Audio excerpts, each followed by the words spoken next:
Good evening. Hello. Ladies and gentlemen, gays and theys, how's everyone doing? This evening, welcome to the first episode of this new adventure we're going on, this campaign. I am joined, very special occasion, by left to right here. We have Hello Tonka, we have Jovan the Gamer, and AlphaTaru. This is gonna be start of a fun little 8-parter. I think is what we're going for. Yes. It's gonna be a lot of fun. I'm really happy that you guys were able to join me here. This is something I've wanted to do for a long time. This campaign is going to take place not with, Dungeons and Dragons. This is too mainstream. We're too hipster for that. We're going to be using a system called Monster of the Week. It is a much less tactically focused sort of system.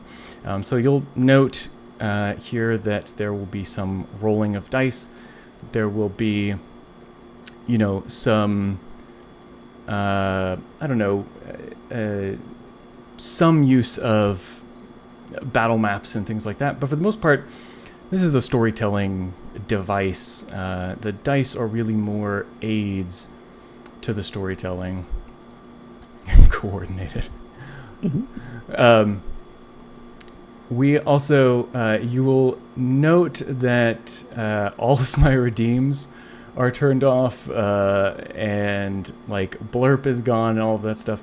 That's because we're no crop tops. Yeah, everything is gone. That's because I'm gonna try and keep the sort of a clean take, as it were, and try and give as much time as possible. If the crop top redeem was on, then we'd all have to wear crop tops for the next session. So it's got to be off. That's true, but that's just because yours is too short for Twitch. It's not TOS friendly. Yeah. Yeah. The other reason is that very atypically, not just of D&D, but also really for any tabletop role-playing game, we will be on a timer. I can promise you guys that once we kick things off, you'll see a timer in the upper right-hand corner there. When that timer is up, we'll go to a 10-minute intermission. When that timer is up, we'll go on another 90-minute timer, and those markers represent things that are going to happen in the world. What I know as the keeper, as it's called in the system, is what would happen if the players didn't exist. And so there will be things happening in the background, and those real-world timers are there to try and create a bit of, a sense of urgency for the players and for you, the lovely viewing audience. So that's the other reason that I've got all of that stuff turned off, so that there's not any distractions that end up causing the end of the world. I was telling the players, one of the adventures, the mysteries as they're called in this game, that I considered and rejected, at the end of the timer, the first timer, the town is submerged in lava. So it's a pretty hard and fast rule that they're going to need to make some moves, so to speak, before we all die. You'll note some things here. So there's a little thing to my left. Well, stage left. So to your right, that has a sort of summary of a roll that was taken. There are different there are moves that you can make here, but as I say, this is in this system, but it is a storytelling system, and so they don't say some of the moves. For example, there's I want to one of the moves is kick some ass, right? They don't say I'm going to kick some ass. They describe what they're doing, what weapons they're using, what they're aiming for, what their goals are, or whatever. And then we go, that sounds like you're trying to kick some ass, so roll for that. You'll see their character summaries beneath them. They have charm, cool, sharp, and tough and weird. That takes the place of things like strength and dexterity and so forth. And we'll go through the rest of this explanations kind of on the fly, including some of the character descriptions and their abilities and so forth. I put that kick some ass up. I have one of those for everyone's moves, so nobody needs to feel left out. Okay. All right. We will have. We've got this thing, so you can see. We're using Foundry as a virtual tabletop, and I think you guys had already looked. So Alexis, Marcos, Dr. Yvonne Steelmen, you guys have already figured out where your the actors are. If you click on one of them, and I'll go ahead and actually. Can I do that on stream without blacking out all of our faces? The answer to that question is no.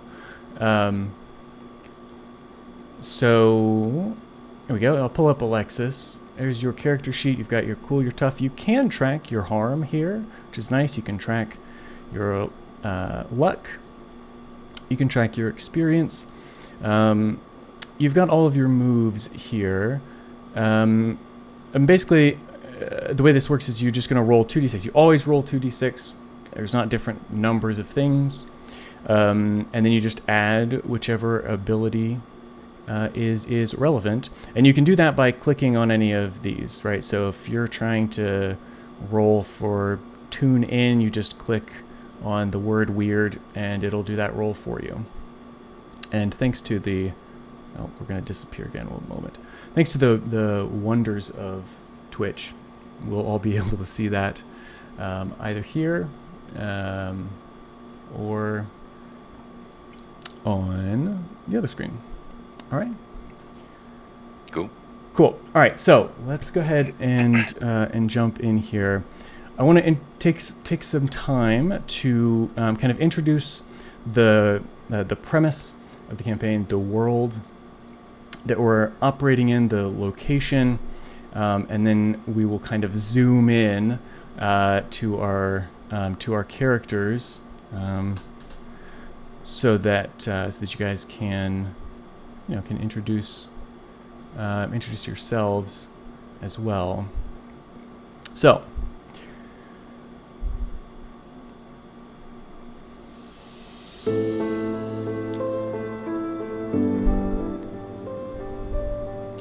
Imagine that there are infinite realities. There may be a few less than that, but let us imagine it regardless. Each one is unique. Some have matter and life and even laws of physics that would be wholly untenable in ours. Others are barely distinguishable from the world we know, save for some nigh inconsequential detail.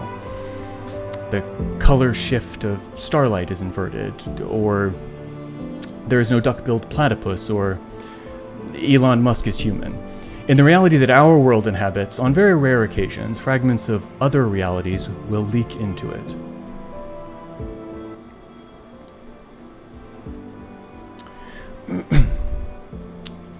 Bringing a sliver of the rules and physics of their own universe along for the ride.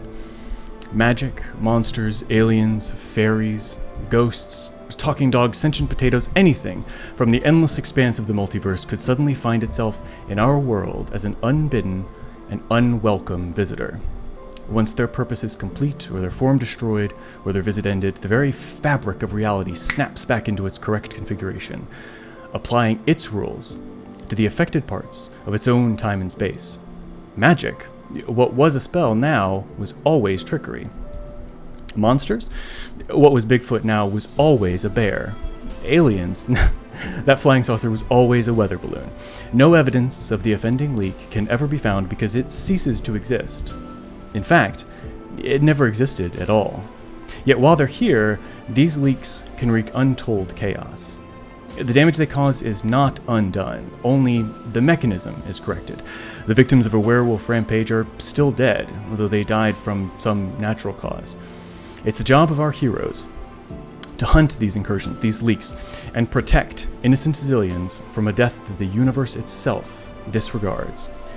Welcome to Memoriam. And specifically, welcome to Nali Creek. Nali Creek is a very stereotypical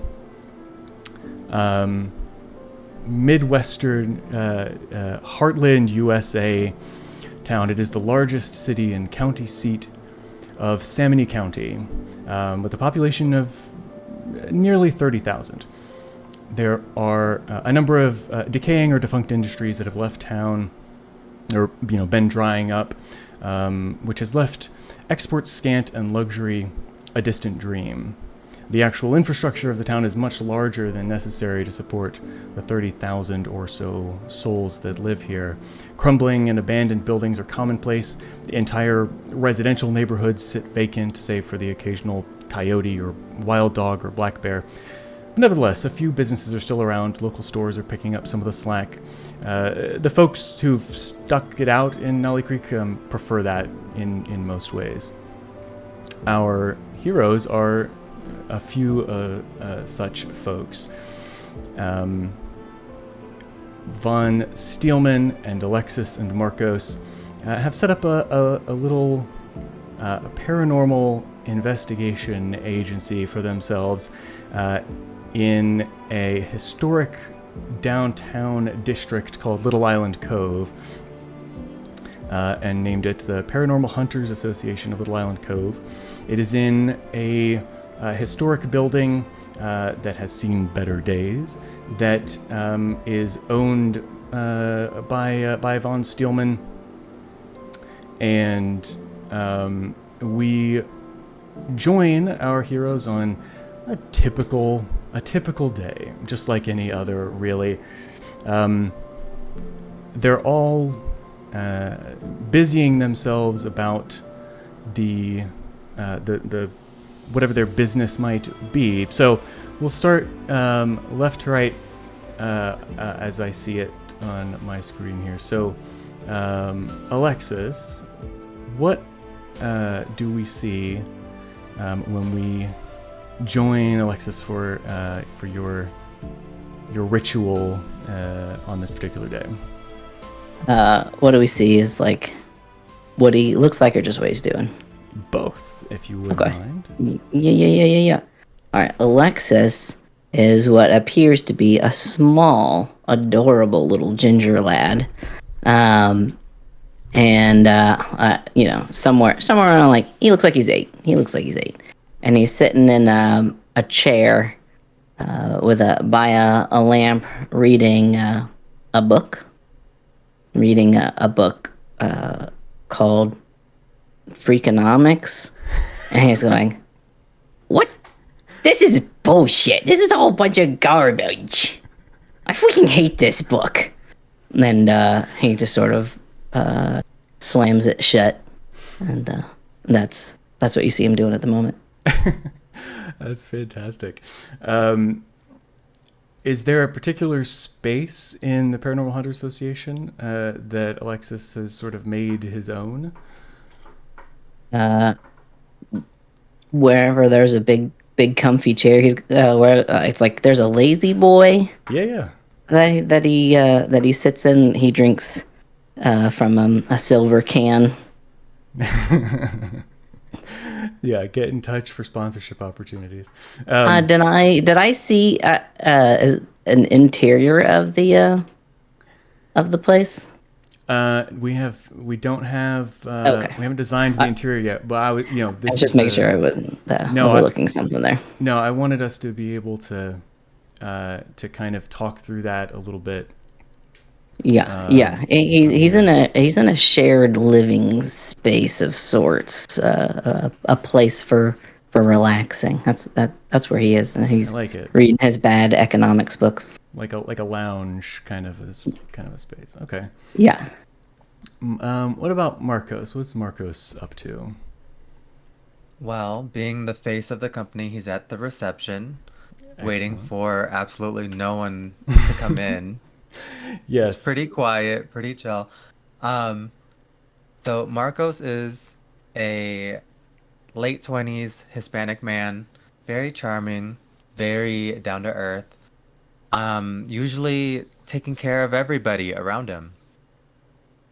As we said, face of the company, he's at the reception, laptop in front of him, looking for jobs because somebody has to keep this place afloat. Um, But also just texting away every so often. Pretty enamored in his texting, maybe having a little bit of a smile here and there. I like that. What does the reception area look like? I imagine that Marcos probably had, a pretty firm opinion about how to How to present design it. it so we didn't look like freaks. Yes. I'm thinking very modern, very chic. You need to have a glass front so that people can actually see inside, so that they realize we're not just some haunted mansion.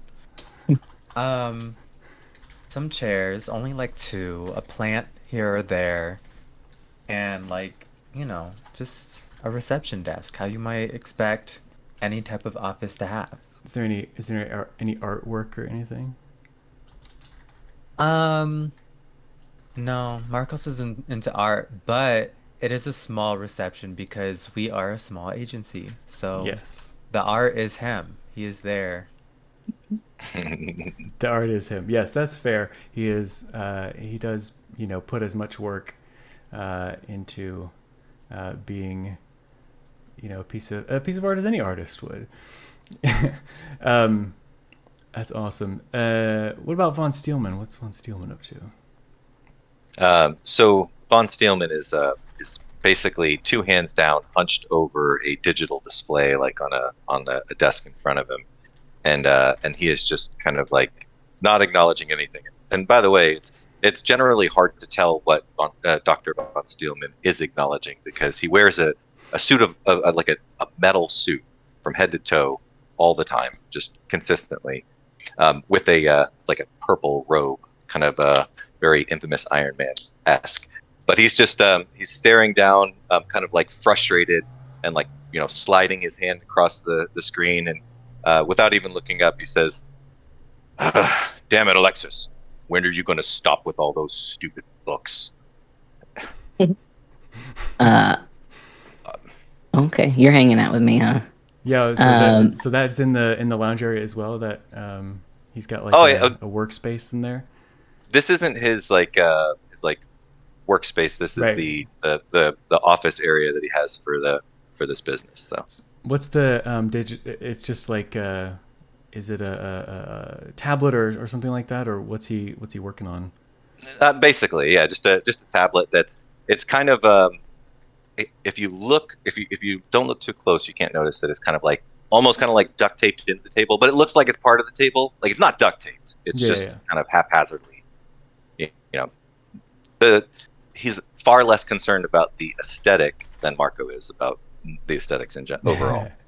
Yeah. As his suit attests, apart from the vibes of being fairly ominous. The I think you said the robe it has a bit of fraying or tattering at the edges, and Yeah. his suit is kind of DIY. Awesome. Well, so Marcos, you're right about looking for work. Um, the Paranormal Hunters Association subsisted. Right? I mean, you guys are not struggling, so to speak. You don't have rent. The building is owned outright, so you don't have rent. You just have your own expenses personally. The business is doing okay. You mostly have gotten by on slightly less ridiculous Scooby-Doo-esque adventures for the last 6 months or so, where I mean there's something happening, but when you kind of scratch the surface, it isn't particularly supernatural. It's just weird, or somebody being, dishonest or creepy, or whatever. At that moment, the door opens.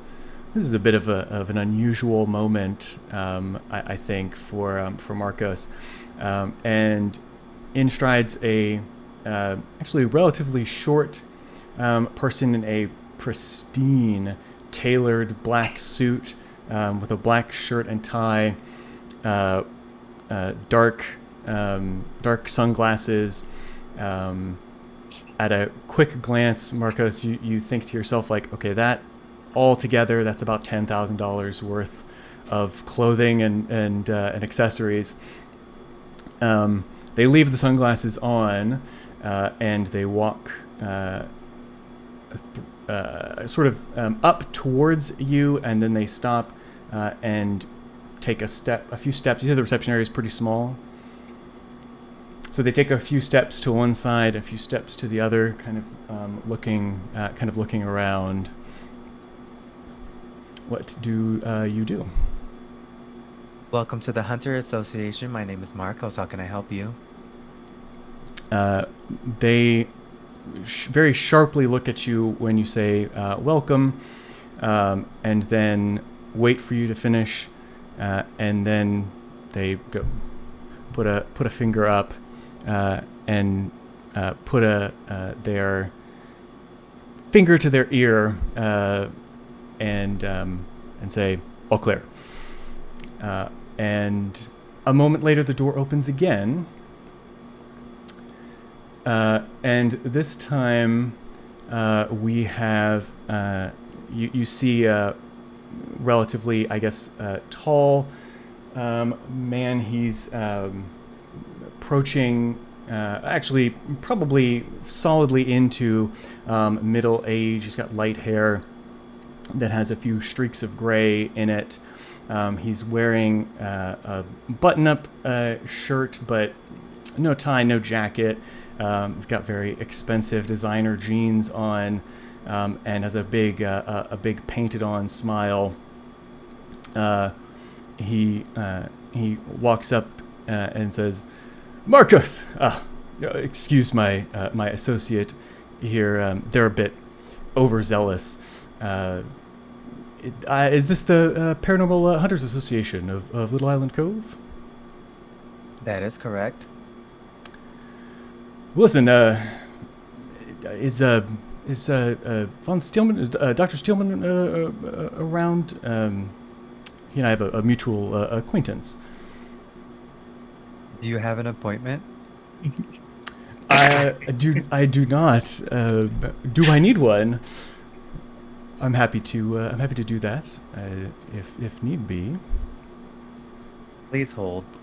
I type some stuff into the laptop, which is really just a Word document that I have pulled up, and I type nonsense, and then I close the laptop, take it with me, and go and get von Steelman. Okay. We have customers? You could say that.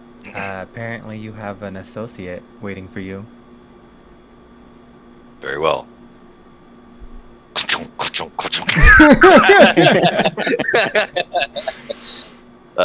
Goes out to the front and acknowledges. There is a momentary flash of, "Oh, is that what we're doing?" When von Steelman enters the room, and then he kind of goes, "Dr. von Steelman, I believe. I had heard about your eccentricities." And by the way, at that, just as you acknowledge that, then this tiny little toy unicorn comes trotting out from the room from whence they came. It's about like a 5-inch tall unicorn, all plastic. Comes out and just kind of like trots along back behind von Steelman, and then just quick hops up and jumps up onto his shoulder. What brings you here? I would love to put a pin in that and come back to that in a moment, he says, pointing at the unicorn. I'm a she, thank you.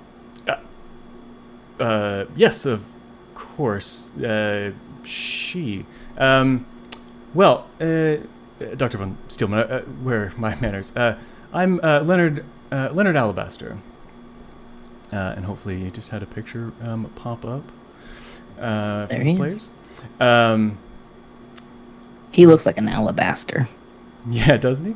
And he says, I'm sorry to drop in unannounced. You and I have what you might call a mutual acquaintance, perhaps, is the way to describe that. I know Stuart Callahan. He managed the acquisition of my company earlier this year. Von Steelman, that is the person who was in charge of the acquisition of your company previously, and who provided you with this location. I guess before we kind of roll over that, what does Devon Steelman feel thinking about and hearing that name? I think just the recollection of like what had happened with his company and how it got kind of like cannibalized is still eating at him a little bit. But I would say that he is generally, his response is obviously a little bit difficult to gauge, but like the immediate response to that I think would be so. All right then. What is your business? Yeah, I mean, I know, Sorry. I know that, well, let's not, I don't need to mince words. Stuart's a dick, but he, this is difficult to explain. He mentioned in passing that, that you had changed professions, let's say, and you are looking into paranormal events. And I came across something. I don't know if it's the kind of thing that you all do, but I have a sort of a friend of a friend who's in a bit of trouble potentially. Their daughter has gone missing, and something, they felt something didn't feel right, and the police were no help. So I don't know. I just thought maybe I might be able to reach out to you, not as a favor, you understand. I don't know. This is a business. Absolutely, yes. I don't know what your normal rate is, but as I say, I recently sold my company, so we'll say money's no object. But basically, is this strange? I don't know. I've never. Yes. That's what I thought. Yes. Dainty chops in and says, "Actually, no. We're a business, and that's kind of what we do. So it's fine." Okay. Is it all right if I just grab that pin again here for a moment? What is she? What am I seeing here? She's a toy unicorn. Yes. Okay. She's a very, I guess, a very clever toy, perhaps. Quite. Can I Google this guy? Yeah, here, over there on the computer. Yes, Google. good idea.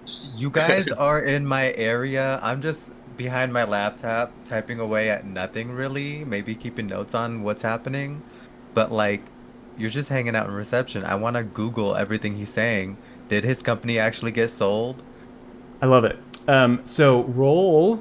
Look at this. We have our first roll. Roll investigate a mystery. which is plus sharp. I think that was just enough. Yeah, Yeah, hold one. that's a mixed success. You get to hold ones. You get to ask one of those questions. What happened here? What sort of creature is it? What can it do? What can hurt it? Where did it go? Some of these will, these are all contextual, but What is being concealed here? yeah. Well, first, I think the easiest things for you to find is Leonard Alabaster was the owner, CEO, founder of a tech security company called Sanctum Technologies that was recently acquired. The timelines are a little bit weird. It's kind of hard to know the date or whatever because it was all private, but you do find a press release attesting to that with no stated purchase price. And you just find a bunch of pictures of him looking prim and proper, press releases or articles. Right, there are a few of those, not big publications, but like small, regional chamber of commerce mailings and things like that that you can find that have been written about him over the years. That he, built this tech company. He started it in the mid 2000s. It seems that's when you see some of the stuff popping up, just sold it. In terms of what is being concealed, that was your question, right? What's being concealed here? I mean, yes, but I can also save it. I don't know how this would apply to the overall mystery, so if I can roll for the mystery later, that's fine. Yeah, no, I think what happens is he kind of picks up on your sort of furtive, like, I don't know about all this, and he says, "Look, I'll just I'll get to the point, shall I?" So as I say, kind of a friend of a friend. All right. So I'm buying a home here in Nali Creek. It's I'm basically between jobs and thinking about taking an extended staycation, as it were, here. So I'm looking at property, and I guess one of the smaller realtors is a family-owned agency, and the daughter has disappeared. She went out to check on a property that they were prepping to sell, and hasn't been seen for a couple of days, and they can't get a hold of her. And like I say, I know this is strange, but I don't know. I've spent a long time accumulating money, and I would rather help people with it now, I guess. And this seems like as arbitrary but as proximate of a place to start as I've got, really. I see. Sorry. Go ahead. I was going to say that I was going to look over at Dainty and say, "Will you fetch Alexis?" I'm right here. I was hiding behind one of the plants, sort of like listening in. No, it's okay. I'm right here. Oh, was Mr. Alabastard? Did Yes. you? I was just curious. Did you think that was something that was supernatural? And then he wants to also use some telepathy to investigate to see if he's being honest. Okay. If what he's been telling us, if he believes it. Yeah, go ahead. So yes, Alexis has telepathy. So go ahead and roll investigate a mystery. I don't know how to make it do a roll. So if you open up your yourself, I guess, the actor, and then you scroll to investigate a mystery, you should see the little, in this case, sharp. You could just click on that word sharp, and it should roll for you. Okay, the sharp word. All right, mixed success. So you get to hold one and ask what happened here, what sort of creature is it, what can it do, what can hurt it, where did it go, what was it going to do, or what is being concealed here?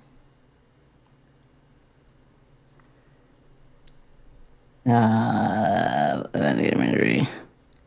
I mean, Well, let's say, let's see. with telepathy, I mean, you can read his mind. You can hear the words. It's interesting. We'll have to play around with what this means. This game is intentionally vague about these things, so we'll have to play around with what this means.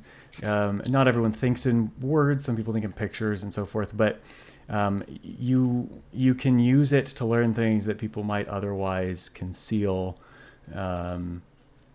So whichever of these you think is the kind of information I you're know looking for. we just did the concealed thing. Of course, that's like based off of the information that's on the internet, and I'm looking at investigating what he's knowingly concealing there in his brain. Well, what I would say, I mean, you could argue that anytime that you're using telepathy, that you're trying to find something that's concealed.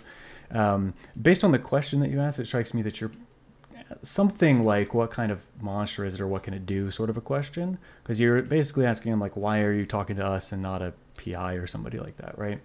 Yeah. So I think what you get through your telepathy is flashes of things, and you get the impression that he's gone out and looked at it himself. So you see kind of a flash of he and the person that's standing next to him in this really kind of almost decrepit looking building, and he is kind of poking around. They're both kind of like looking around, and in his sort of the memory that you're sort of seeing, things are kind of moving. Right, as he's walking into one room, he sees something move, and he turns to look, and there's nothing there. And there's just lots of flashes of things like that. And as you kind of step out of that space of being in his brain, you realize that he's kind of been talking as you've been peering in. And he says, yeah, X and I went out and looked at the place where she was supposed to have been, and we found no sign of her. Her car wasn't there. There's no sign of like a struggle or anything. No sign of forced entry or a foul play of any kind. She's just vanished. Hey, do you want a candy? And I give him, or I reach out with one of those little peppermint thingies. And I just hold it out, so I don't know if he's gonna grab it or not. But while I'm holding it out, I'm like, you're in a paranormal hunter association, and so you think it's paranormal, right? Otherwise, why are you even here? Yeah, he does take it. Oh, thank you. Yes. Well, what? Okay, you're going to think I'm crazy, I know. Really? You're in a paranormal hunter association. Okay, all right. You are a very clever child. Yes, fair enough. He looks at the person he just referred to as X, kind of sighs, and then looks back at all of you. All right. There was mold. I know. Okay, but what I mean is that we saw it grow. It wasn't like there was some mold. Like, we saw it moving across the wall or some growing or moving. I don't know, but I've never seen anything like it. That's disgusting.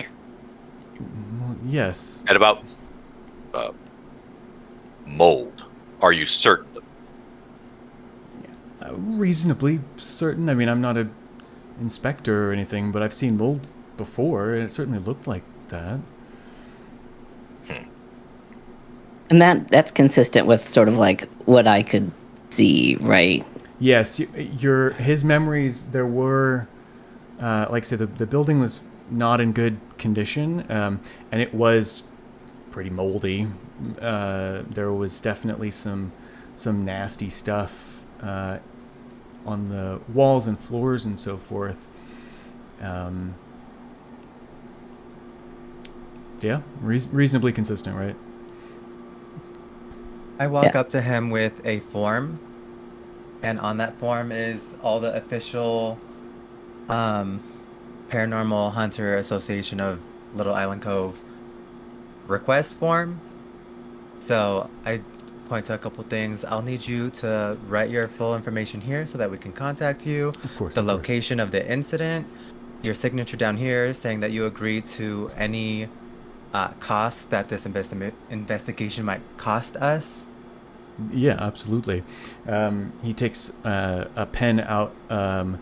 Actually, he doesn't have a pen, but he kind of. Do you want? I have a crayon. He holds.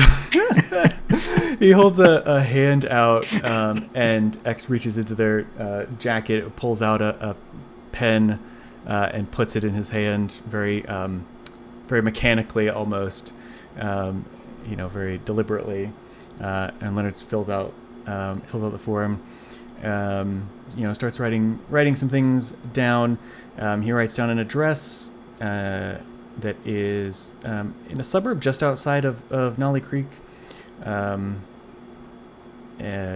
Woodside Acres, and the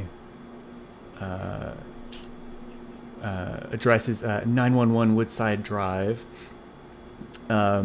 The person he writes down, in I don't know the notes. We should make up this form. I love this. We should create this. That's the kind of guy Marcos is. The person in question is Stacy Berman, and she's a realtor in her early 40s. That's who went missing? That's who went missing, yeah. Okay. Oh, the realtor herself. Yes. Okay. Are there any other, were you able to take any pictures? Were there any other clues that you may be able to provide us prior to our investigation? Oh, Samples, significant events, people to contact, all on the form. Oh, that's what's on the form? Yeah. Yes, of course. He says, no, I don't think so. Well, there's a security guard who patrols there, but he didn't. I don't know. He was fairly uninterested, I would say. He seemed like he was just collecting a paycheck. Well, you know how it is, Von Steelman. You've run a company. He just seemed like he was collecting a paycheck. But I'm not sure about anyone else that might know anything. Look, how about this? I don't need the car.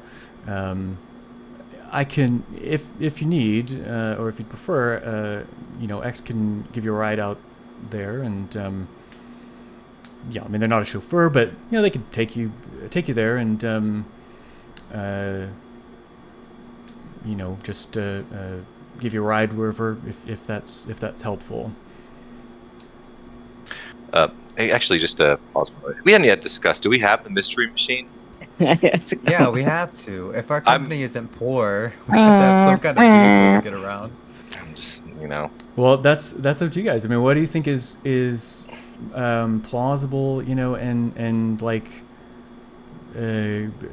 correct, sensible, whatever. I mean, what kind of you just said it right there. It's sensible. I'm thinking it's a minivan.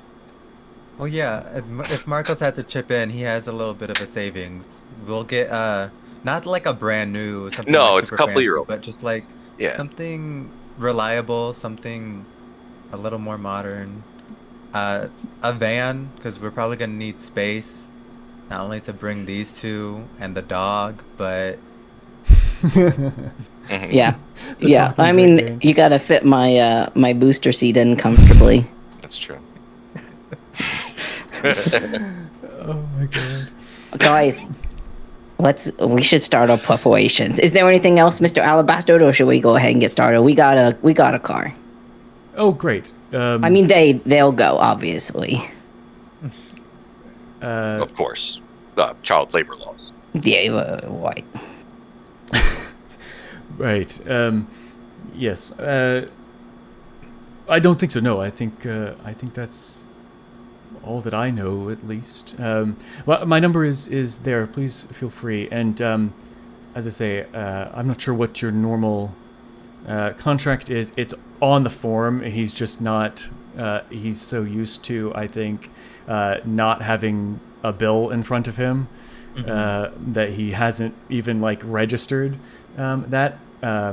And he reaches into the back pocket of his jeans and pulls out a bank, like a still wrapped bank stack of $100 bills, a 10,000 stack of that, and sets it on the counter and says, "That should cover a retainer, I presume." I snatch that and I say, "Don't worry, it's a sliding scale. Any additional fees will be billed to you. Thank you." Fantastic. Great. Well, as I say, just let me know how it goes. I suppose. Very well. And then off the side. Good to meet you. Oh, I really would love to know more about that thing. Many would. He looks perplexed, or not perplexed. He looks very intently at Dainty for an extra moment, and then starts muttering things like, "Is it like LLM powered or what?" Von Steelman, thank you. It's really genuinely. I know this is strange and out of nowhere, and I can't even believe I'm here, frankly. But I do appreciate you guys, all you two, and you, young man, Alexis. Alexis. Yes, I do very much appreciate what you've all been willing to do for me. So He cuts him off and says, "We'll be in touch." Yep. Oh, great. Okay. And turns around and starts walking towards the back and kind of ushering everyone else towards the secret lair. Yeah. So he leaves kind of awkwardly. X stays behind for an extra moment or two, and then follows him out the door, and they drive off. We should probably get started. Hold on. Before we go, he scurries off to get his sippy cup, and which is full of beer. It's Obviously. I don't know. It's the beer that the snowflakes are mad at right now. Whatever one that one is. Oh, it's a Has bud. Blue Ribbon? Oh wait, oh yeah, that's right. Yeah. I don't know. The one that Kid Rock went to try and blow up. Yeah. It's a Bud Light. I don't know which one that was. Bud Light. Okay, he's got some Bud Light in his sippy cup. Yes, we are in honor of Kid Rock being a prick. This stream is Sponsored by Bud. Oh God. Yes. Drink Budweiser, Anheuser-Busch beers, and piss off bigots. Awesome. So, yeah. What's next for you all? What are you guys doing?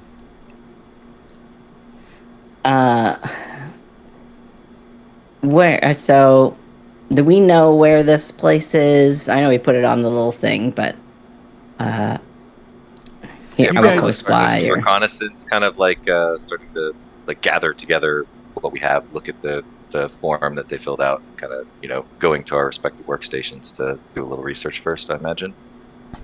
Yeah, that makes sense. Yeah, so the suburb was called Woodside Acres. Well, yeah. So how are you guys going to go about your preliminary research? That's on you two. I'm I have a well. I think this is probably a time where just the standard like tablet on the desk isn't going to do for von Steelman's like needs, and so he looks over at them and says, "Okay, let's gear up."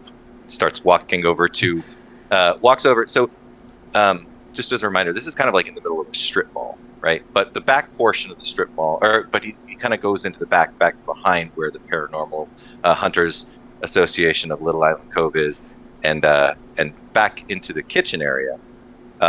Goes to the sink and just kind of like nudges it a little bit, and then the sink just all of a sudden shifts up and moves, and it's clunking a little bit. It's not smooth, but it's doing it. It's doing the thing. The sink picks up and moves, and then all of a sudden this this little platform kind of rises up, and von Steelman walks over to the platform. The platform is big enough for multiple people, just not when he's getting in it. So he gets in and says,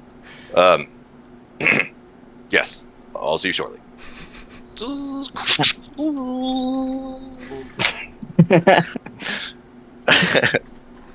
After everyone gets down, I was gonna say I love the idea that like as he's doing that like Alexis goes and like opens a door and like walks downstairs. It's like, hey, it's like right there. He's just like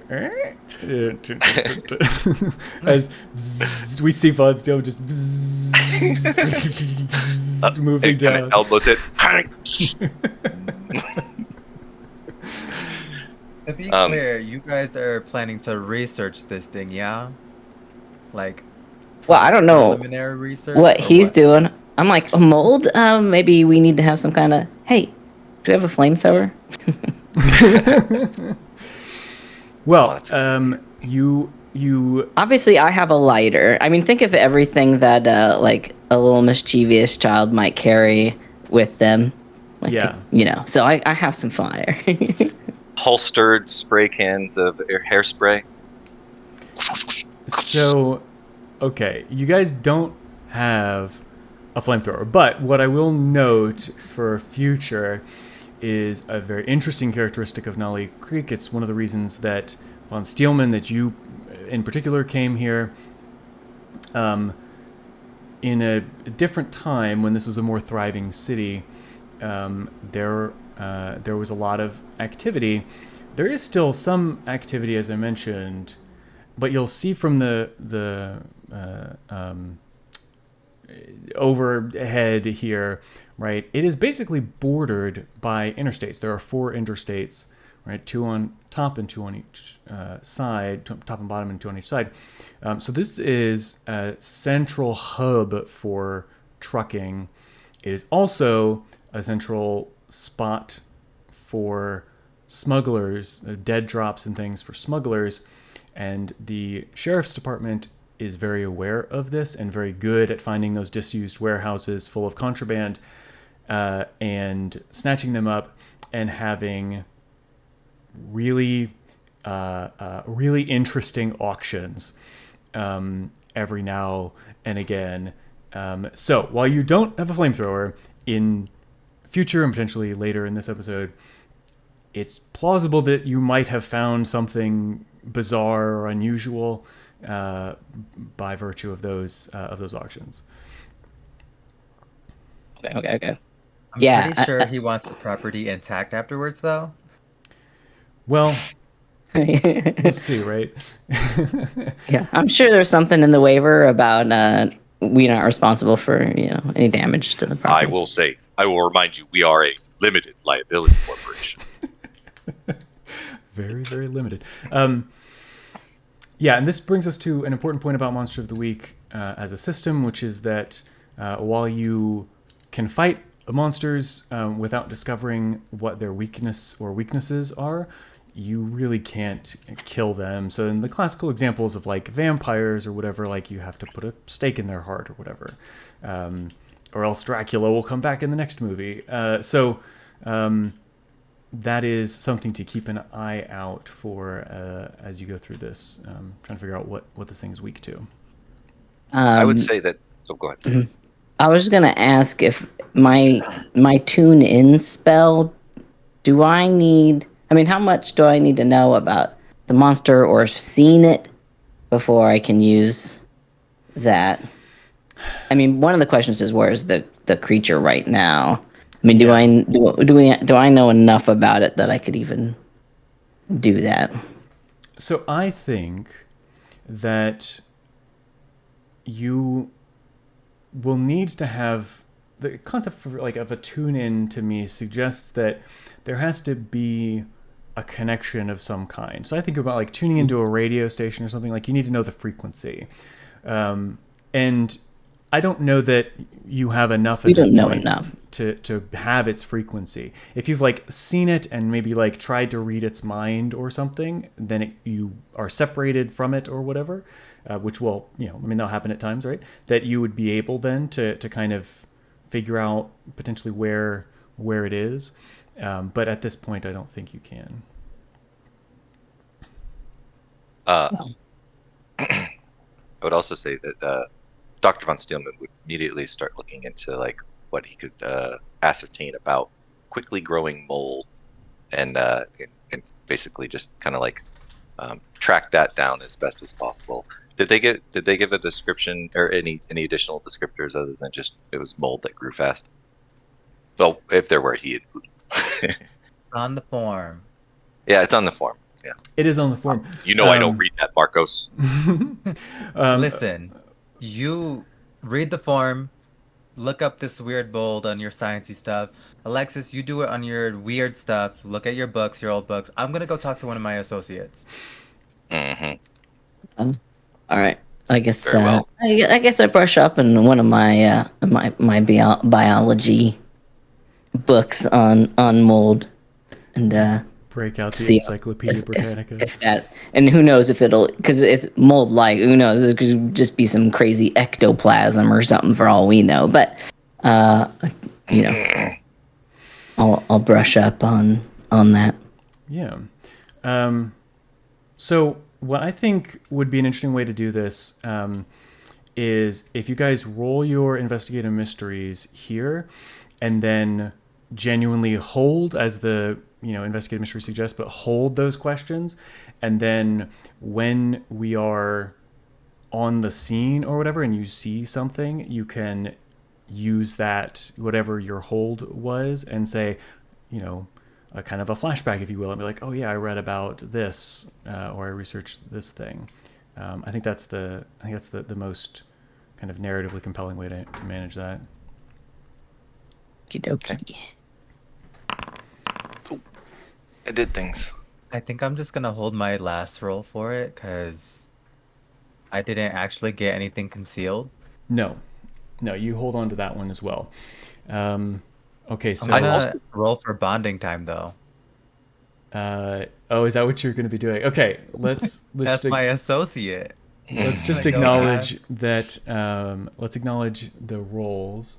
So I just wanted to quickly. This doesn't really take in consideration. I guess I should have rolled laboratory maybe. Investigating a mystery is a +1 dice if I'm doing it from my laboratory. I think you get an extra. So you rolled a 10 then. Okay. Right, because you rolled a 9, and if it's +1. Gotcha. Okay. Yes, then a 10. Is that the smart? I couldn't read that before it. Sorry, I should have had this all pulled up. No, I have it. I have it up. I just I have too many different things up and didn't catch it in time. You have a special item. All right, there we go. Yeah, smart house. You get a +1.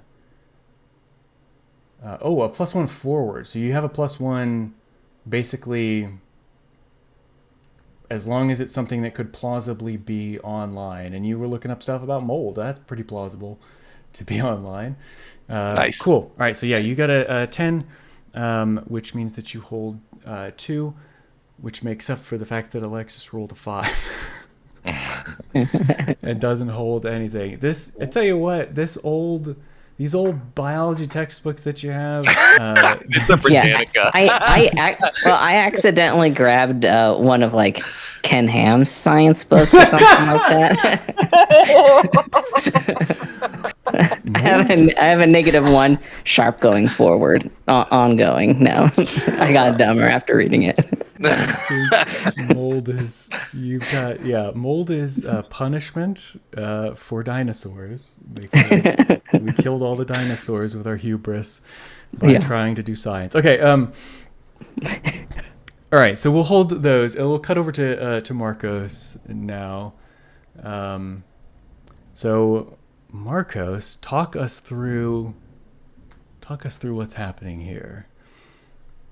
I think I need to roll and see how well it's going first. Mm-hmm. I think that'll determine what exactly is happening. Well, what do you do? Tell me how. Well, I need this to is. know how the bonding time's going. Apparently, it was a 7, which is good enough. So we're bonding. We're having a great time. Are we I'm at a doing this bar. sort of voce? Like, is this happening invisibly to the audience? Is that what? Oh no, you're at a bar. Okay, go ahead. Yeah, no, I was just, if it was a low roll, then we would have been arguing. But since it's a good roll, Okay. we're at the bar, we're having a little drink, holding hands underneath the table, and I'm just talking to him about the weird situation that just came up. And like, do you happen to know anything about weird mold? Not really expecting information on the mystery, but kind of just making small talk about the paranormal in code, I guess. Do I know anything about mold? Sure, I suppose. I know what it is. What do you mean? I don't know. We just got some vague stuff. I guess we're gonna go to an old house and check out some mold. Pretty typical case, I guess. It does seem to be similar to the other cases you've worked.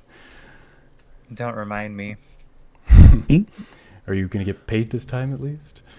Yeah. I think we already got paid. You said he left like a bunch of money, right? Yep, he left you a retainer's fee. Yeah. So I don't show that. I imagine I might get robbed or something. But I explained to him, yeah, we already got paid. Seems pretty wealthy. I think we're lucky this time, even if it turns out to be nonsense. Wealthy in Nali Creek? Yeah. I looked him up. He seems legit. All right. Well, that's good, I suppose. Obviously, I'm not like digging too deep into the actual mystery itself because I'm just trying to spend time with him. Yeah. Well, that's what it says. It says you're not working on the actual mystery. You are, you're just... let me just move this so that when I pop those up... I got a 10 plus. We were totally going to be railing while I asked him all this. Oh yeah. But on a 7, maybe just like a quick no look HJ or what's the Just hand We're stuff. just like flirtation and talking. You can bond through talking. Of course, absolutely you can. Well, you spend some time speaking with your mystery friend in the bar. How much do you want to share at this point with the audience about? I mean, not much. I don't even know what this person looks like right now. You have to tell me. I imagine it's some different look than I'm used to. Slightly different, yes. He is. So he always looks a bit like his real self, but today he is clean shaven, and he has this kind of like undercut faux hawk thing going on, and he has this weird like vaguely tribal like tattoo thing on one side of his of his head, and has just this weird sort of like cyberpunk Viking vibe with his attire. He's never looked like this before, but he's always trying to look different, and failing in his face at least, but makes up for it elsewhere. But his face always has a little bit of his actual face in it. So to everyone else, the onlookers, this is a stranger that Marcos literally just met. They even exchanged names at the bar, but they're like holding hands underneath the table. Yes, and talking very intensely, I would imagine. Sort of leaning over the table, lots of eye contact. It's very intense stuff. Okay, now what you got one. So let's see, for bonding time, you get a hold. Just make a note of what it is that you're doing here. Which Make a note. Yeah, just what are you using the your hold for? Are you? It's a hold. I can hold it and choose later. Okay, so then you're holding onto it. That's fine. Yeah. All right. Cool. So you guys share. Do you guys like? Is this a? I know you said you're at the bar. Are you all drinking, or eating anything, or are you just hanging out? I got a drink, but I'm on call, so. That's true. I imagine, in fact, not imagine, I know Marcos is driving because Von Steelman ain't driving shit in that suit, and Alexis can't reach the pedals, so it's Marcos. You have to go back for them? That means even less time. You're the designated DD. Well, he could come with you. He could ride in the car with you. I gotta go. My kid is still in the car. Oh my god. Just like, and you look out. There's Von Steelman, and there's a unicorn stepping on the horn. There's a guy in a full metal suit, like, and a little kid. Get out here. Splashing beer all over the back. No, well, day over. I have to go pick up these losers who can't drive themselves. DUIs. All right, well, be safe, please. Always. All right. He makes a little kissy face at you as you walk away. I just shake my head and walk away. Yeah. Get in that car. I'm watching that timer. I'm stressed. I put the pedal to the metal. All right, you guys book it. You head to Woodside Acres. It's actually not on this map of Nali Creek. It's in the outskirts. It's in a suburb. Pop over to that, which hopefully y'all can see okay. Oh no, our faces disappeared. Do the kissy face. Because we disappeared. Yes. So as Marcos is walking away, about to like turn, like he's gotten up from the table, he's walking away, and his mystery companion just goes like that. All right, so we arrive at Woodside Acres. There is a two big like cones, like traffic cones. I flew up in a helicopter and took this picture myself. No, there's two big traffic cones and like a white tape meant to look like police tape stretched across. it's clearly just duct tape, like white duct tape, that has been wrapped around these two cones.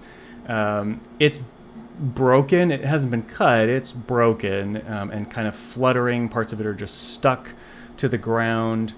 This is a common sight, actually, in Nali Creek, so all of you immediately recognize this for what it is. This is a residential neighborhood, a gated community that never was sold. The sort of pictures or the picture here with the cars and stuff, there aren't any cars. But there are, just as far as the eye can see, McMansions, let's call them. So these big, ugly houses with like double-story entrances, and they're just unwieldy and unpleasant to look at, and probably would have sold for millions of dollars. The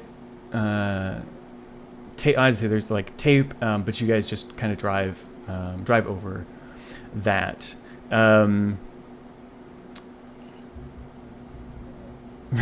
Thank you, Demise. So right around this building here, actually, is 911. 911 Woodside Drive. If you can see that. You can't, because it is a bad color. And it doesn't want to let me change the bad color. So it's just going to be a bad color. This little gray blob right down there. You have no trouble if you guys are intent on getting straight there. You have no trouble doing that. These are abandoned roads. Nothing to stop you from doing that. So is that what do you do? So we're in front of the house. Yeah, if you just are gonna drive up to it.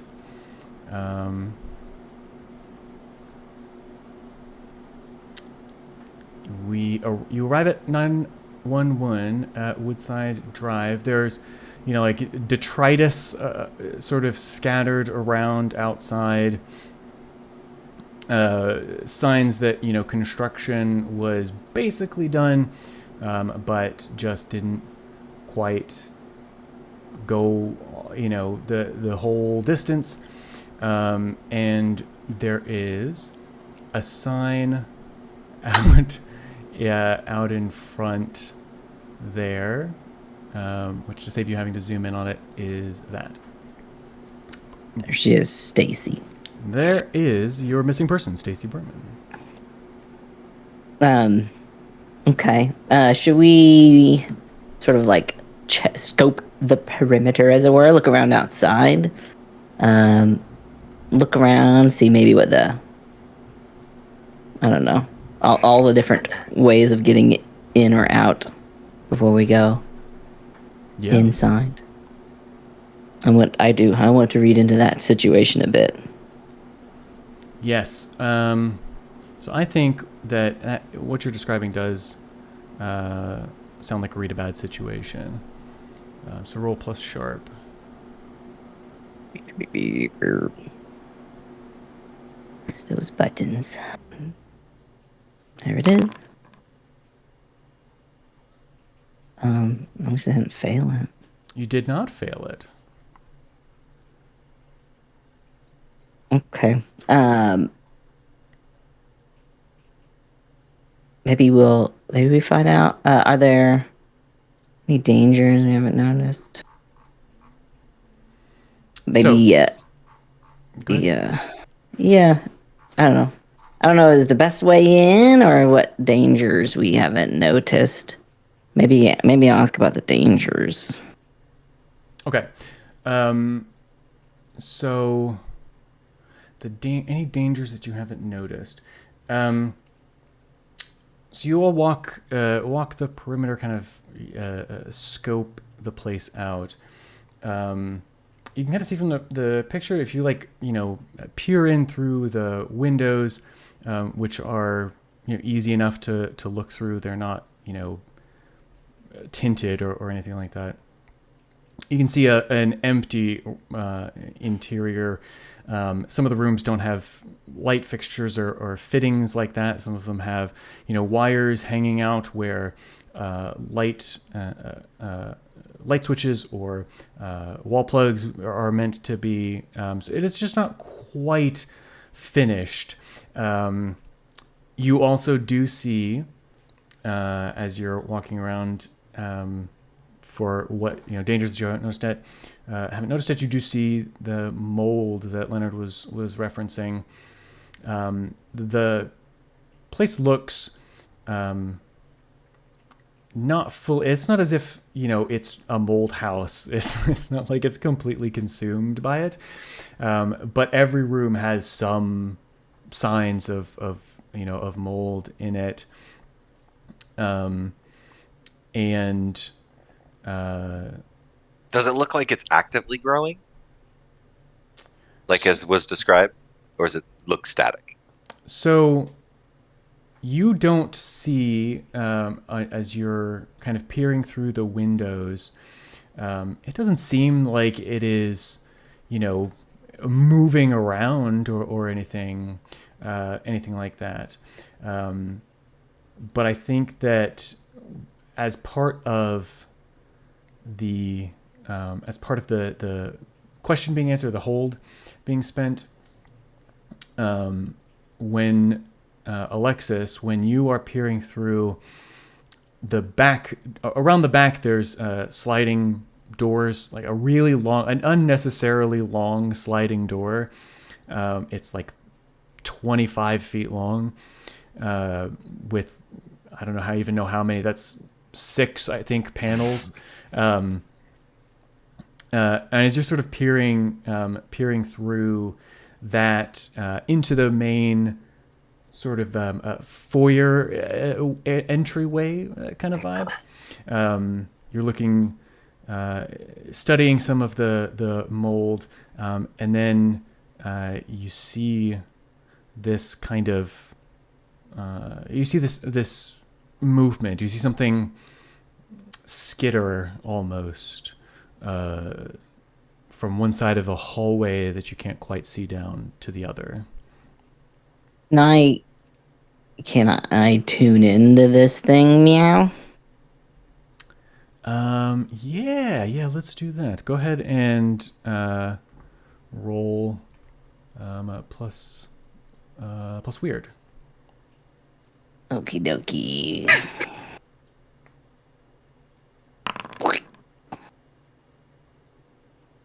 Okay. All right, mixed success. So you get 1. I want to know, what is it planning to do right now? All right. So, describe to me what this looks like. How does Alexis tune in? I think, because up until this point, overall, when he's been interacting with people, he's seemed pretty normal. He acts, especially with the other people, like those folks that came in, like he's a kid. And then, but here, when he's doing this kind of thing, he becomes completely motionless. Like every expression or even spark of life behind the eyes is just completely vacant. So he just becomes very still as he sort of focuses in on this kind of thing. All right. So two things happen as you do that. So first, you reach out, you grab hold of the sort of psychic thread, if you will, that this creature is trailing behind it as it moves through the home. you kind of grab it and you reach into its consciousness, trying to understand, what it's going to do next. What you feel from it is that it is looking to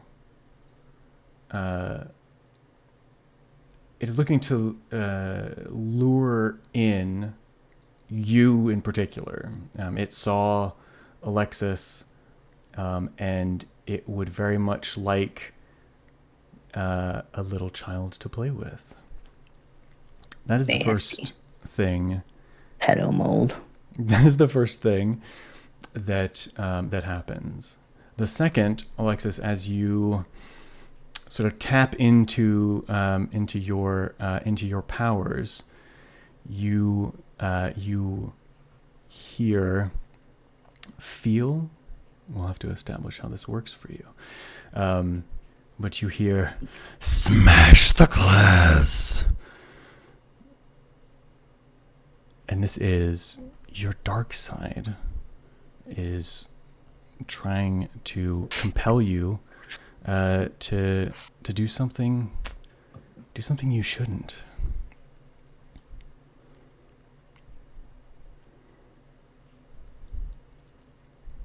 With you, and you can.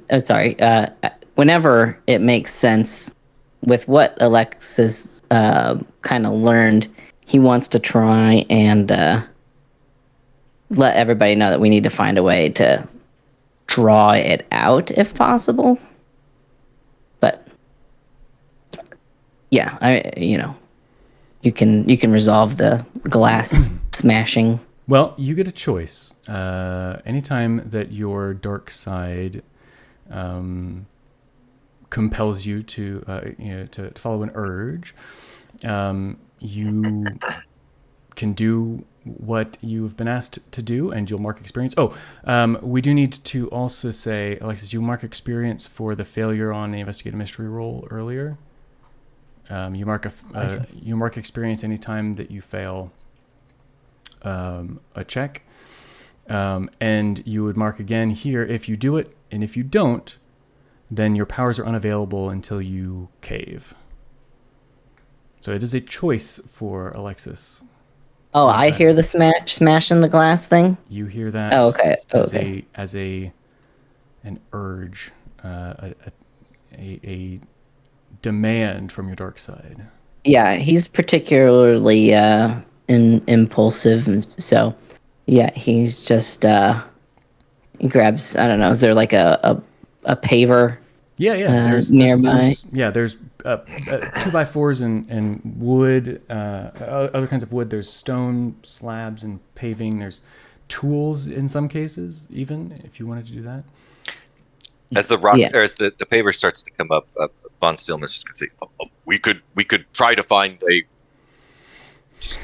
I'm assuming he gets cut off somewhere. Yeah. I just instinctively turn my head to look at Von Stillman, and while I'm looking at him, I throw the brick through the through the glass. Yes. Dainty says, "Fuck yeah!" Were we not given keys to this place? No. Is the door open? Yeah, we didn't check any of the doors, but the dark demon voice that compels me, didn't say. Oh, you're good. The dude's door. rich anyway, but I'm asking for more like, realistic reasons. Like, I'm gonna try the door. Yeah, that's fine. So the door's not locked.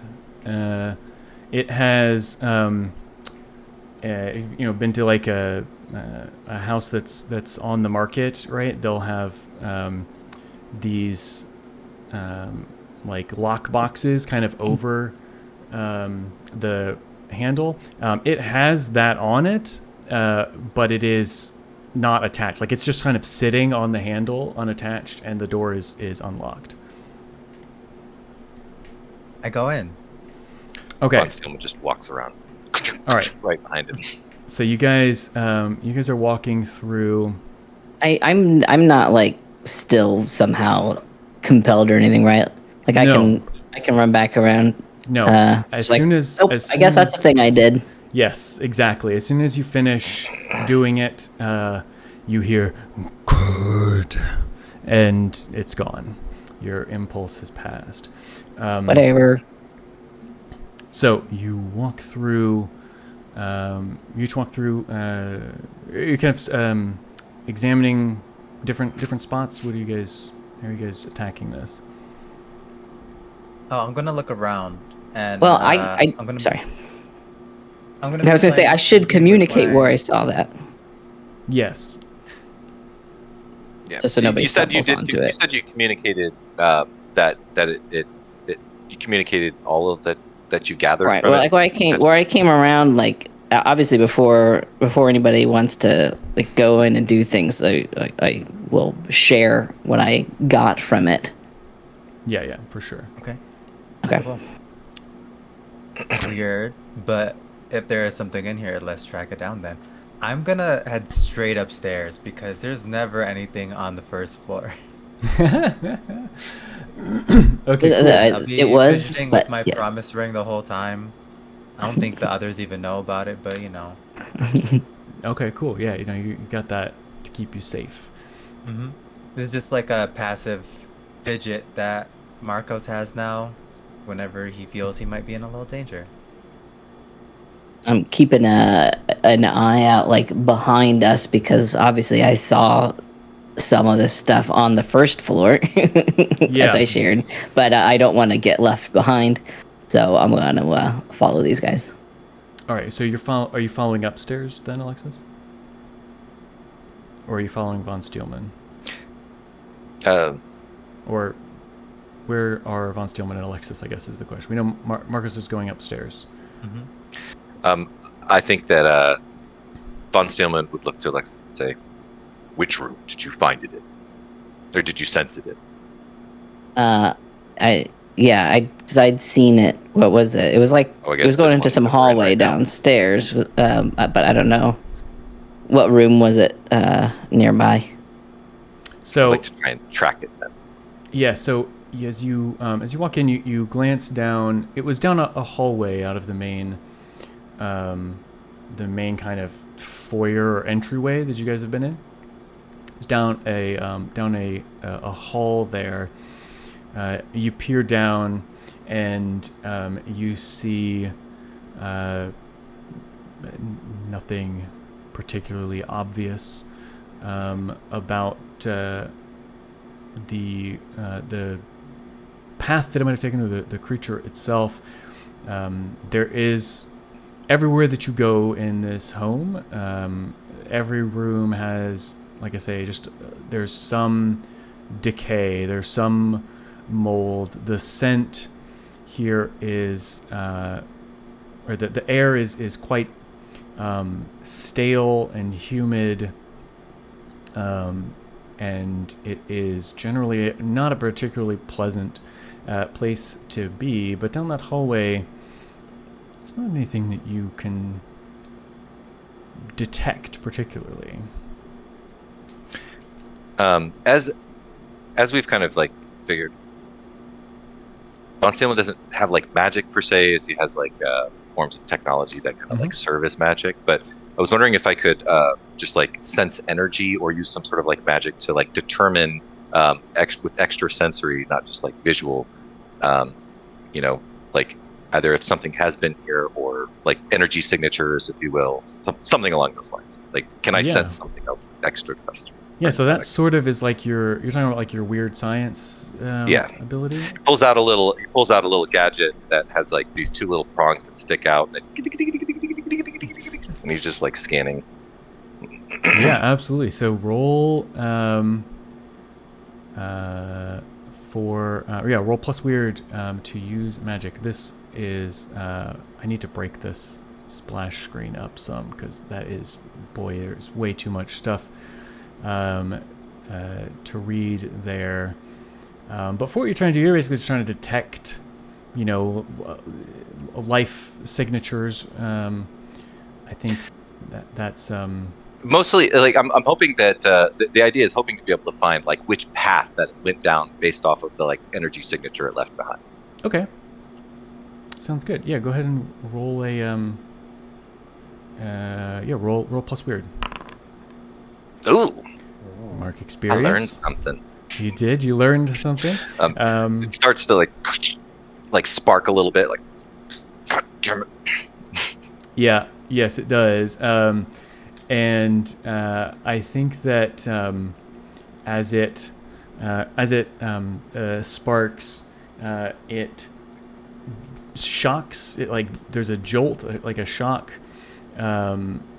into your hand, which probably wouldn't be that big of a deal if you weren't wearing a metal suit. So as it kind of electrocutes, you take 1 harm, ignore armor. Ouch. Oh. Yes. This doesn't seem to be functioning. Puts it back down. Shall we? Yeah. So Let's keep going. We'll go upstairs to Marcos. So Marcos, you're walking through the rooms. Is that what you're doing? Talk me through what Marcos' approach is here. Yeah, well, he heads upstairs and he kind of says, loud enough for them to hear, but kind of under his breath, white people love splitting up anyway. And so he goes to as far up, I don't know if there's like an attic, but he goes all the way up to any interesting looking rooms. He just tries to go to the heart of this. And in the most interesting room, he says, all right, we kind of get the general idea. A wealthy person putting money into it, that has to be real. So we're not going to get this moving until someone gets attacked. I'm by myself. We saw movement. Come on, whatever it is. He's just like monologuing at this point, trying to get something to like activate. Oh my god. Okay. That's almost manipulate someone. Like you're basically trying to like convince the monster to do something. I do have dark desires, yeah. You do. So go ahead and roll plus charm. Yay. A mixed success. So on a mixed success, they'll do it. Well, that doesn't really apply. They'll do it if you do something for them right now, just so that you mean it. You obviously don't get that feedback. That is written for a conversation and not this situation.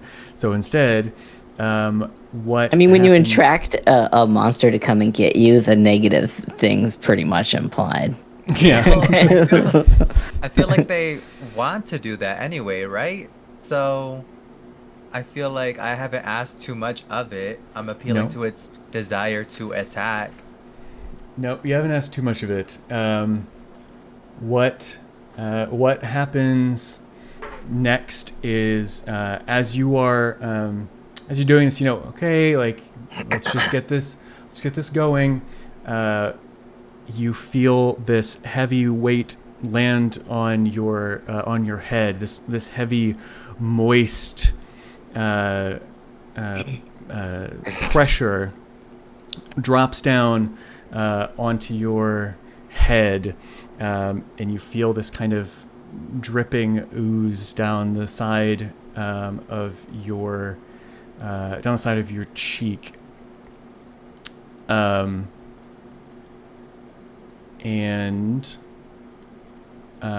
it starts to move relatively quickly. You'll obviously have an opportunity to do something, but it starts to move down your face towards your soft openings, as we say. What do you do?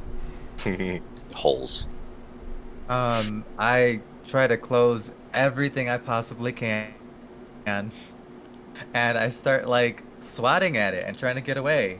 My instinct is to scream, but like I can feel whenever it has to do with something oozy. You don't want it to get into your pores and orifices.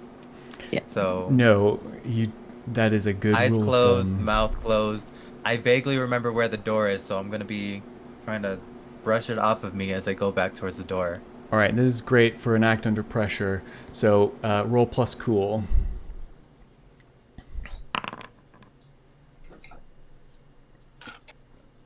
Getting that average score every time. All right, so that is a classic mixed success, which means that I have to give you a worse outcome, a hard choice, or a price to pay. So you've closed your eyes, your mouth. I imagine you've like got your hands over your ears, and you're kind of running blind. And this thing has now gotten kind of over your face. It is. You can feel that it is a bit larger than a house cat, maybe like a small bobcat kind of a situation in size, and it is plastered against your face, and it is trying to get into your into your nose, which is really the only thing you couldn't like fully plug up and still be alive. So it's trying to crawl up your nose. You realize as you're running, you're trying to keep track of where you are in the room, your spatial awareness, and you realize that you're approaching a wall.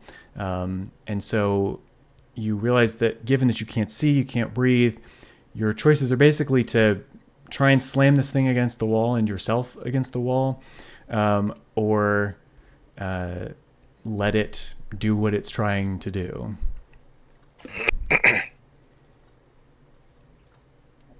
That is your hard choice. Dang. Actually, hold on.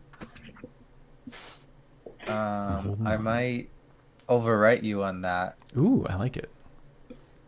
because I might be able to.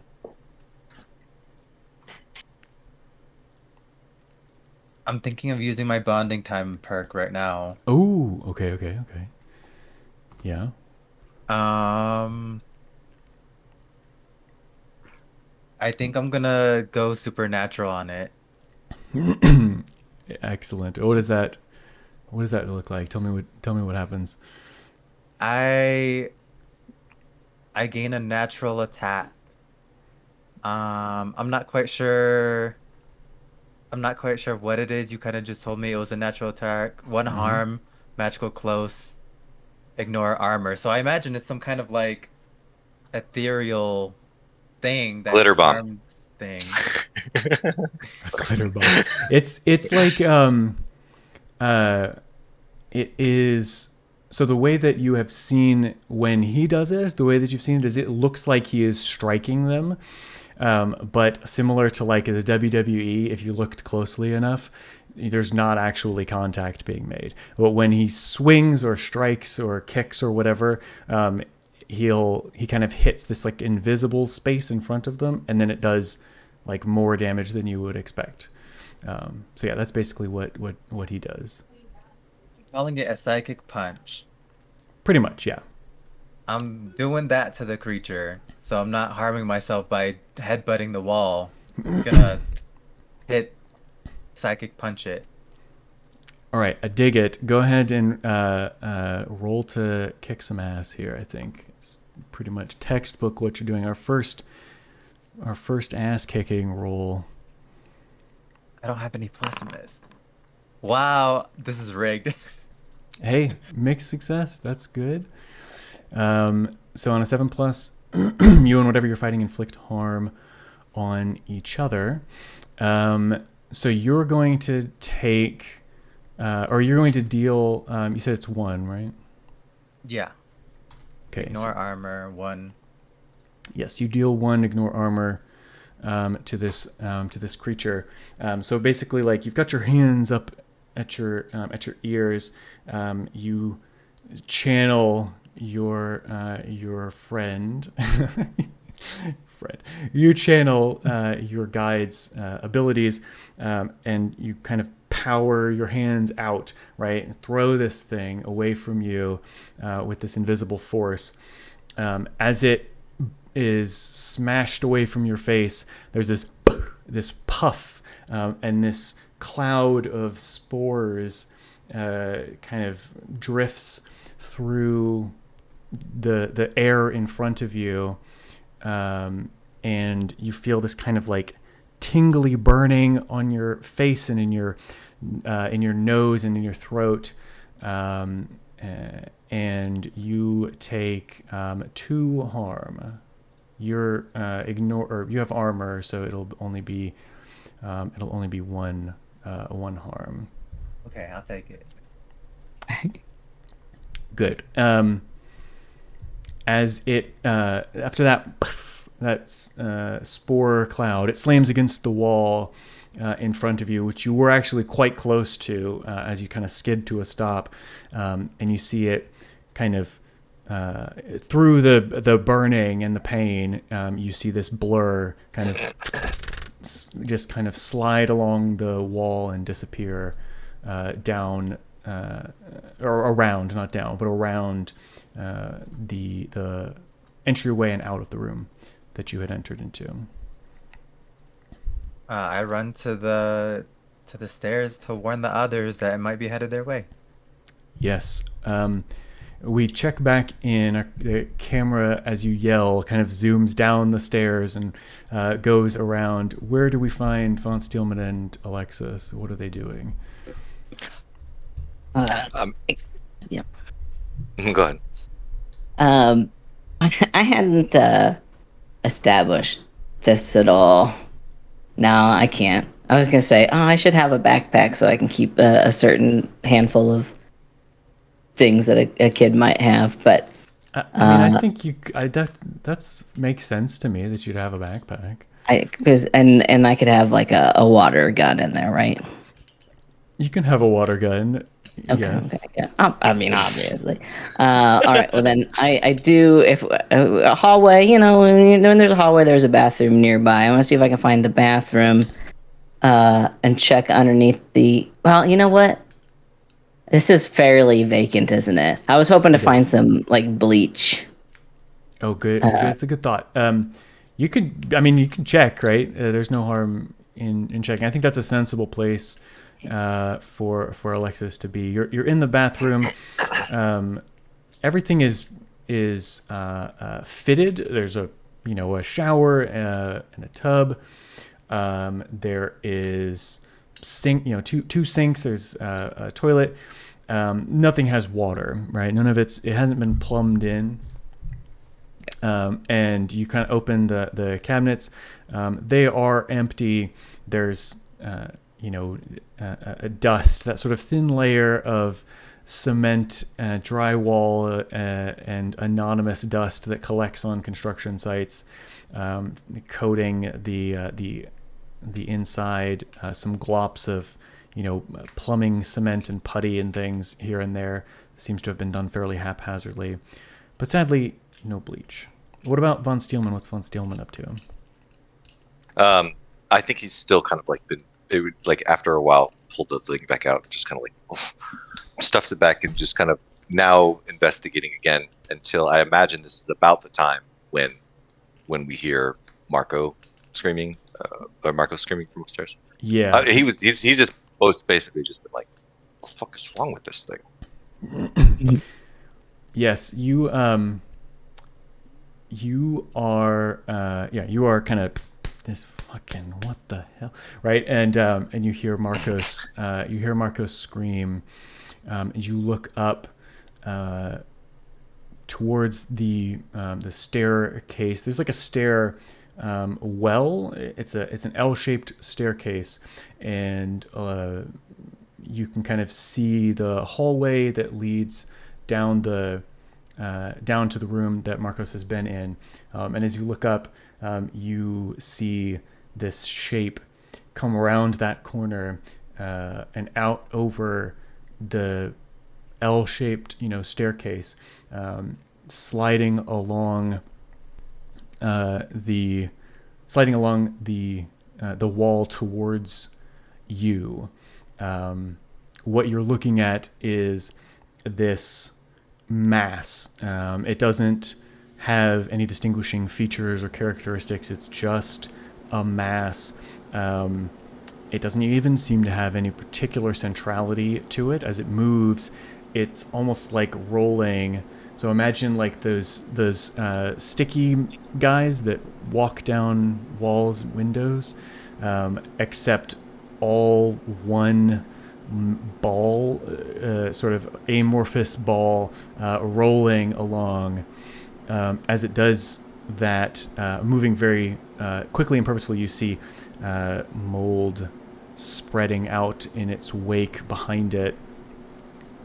It stops and kind of pulls up almost, like it's not standing up, but it is kind of lifting part of its mass up, and it starts to tremble as if in exertion. What do you do?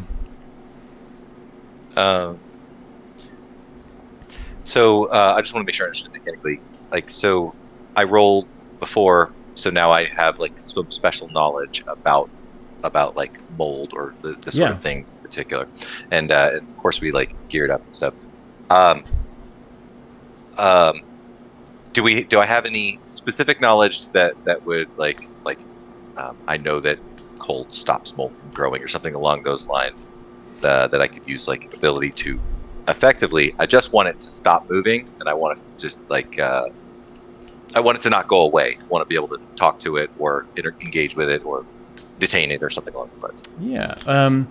So you did find. So you're spending one of your holds from the investigative mystery earlier.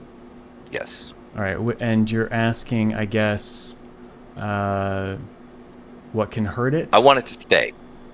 I want it to. I don't want it to. I don't want to hurt it. I want to keep it around because I need to understand something about it. Right? Like this seems to be something important. I don't want to just blow it off the face of the map because that doesn't solve the answer. I just want it to stop so I can study it or ask it questions or something along those lines. So maybe you're spending it to try and ascertain what sort of creature is it? Is that fair? Sure. To say? That's fair. Okay. Well, obviously, this is not an animal. This is not something that you are familiar with. To your question about what kind of stops mold, there's a lot of things that you found in your research. There are a number of folks who will swear by certain brands of fungicides, or their industrial fungicides that are extremely effective at killing it. There are some more I was about to say homeopathic, but that's not the word I'm trying to remember. Natural things like vinegar and other certain types of essential oils, right? There are things that you found that will inhibit the growth of mold. You're not entirely sure if what that would do to this, because you've never really seen anything like this thing before. The motion that it's doing as you're contemplating this, it kind of slams aggressively back down against the wall. So it was kind of sticking out sideways from the wall, and it kind of slams hard against the wall again, and as it does so, you hear, probably before you feel anything happening, you hear a quickening, as if there are mushy footsteps coming from one side, off to your right. What do you do?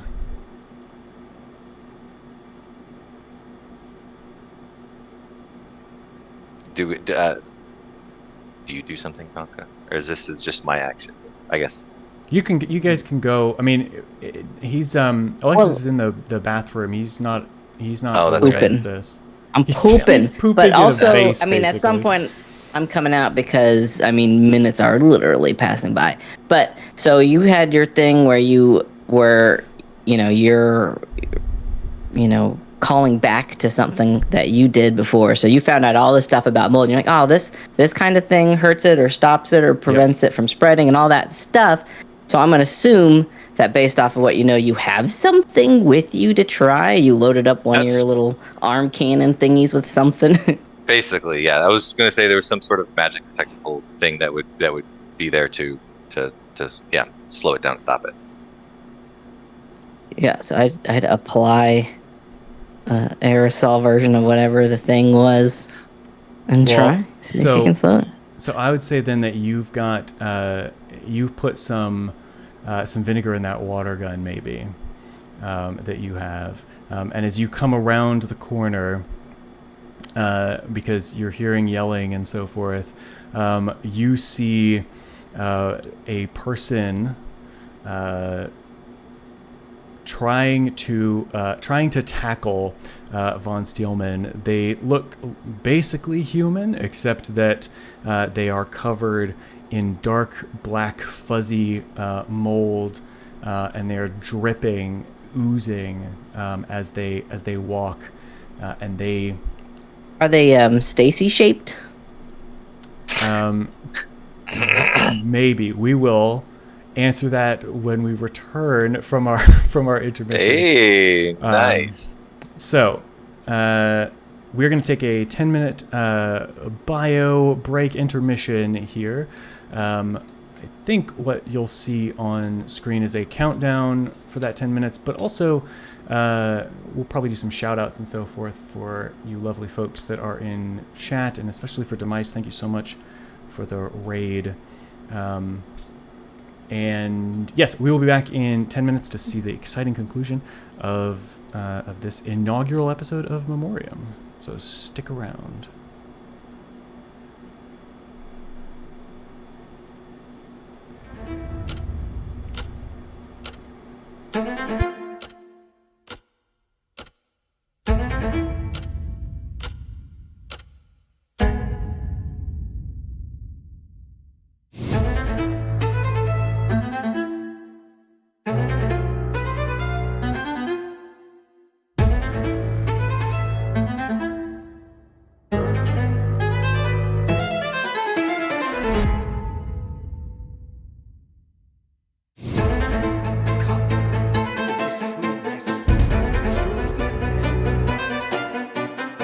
This motherfucker. This motherfucker.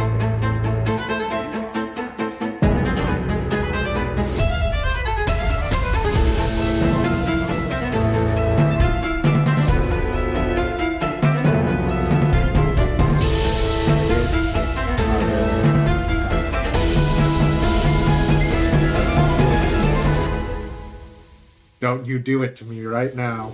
You better fucking not. You!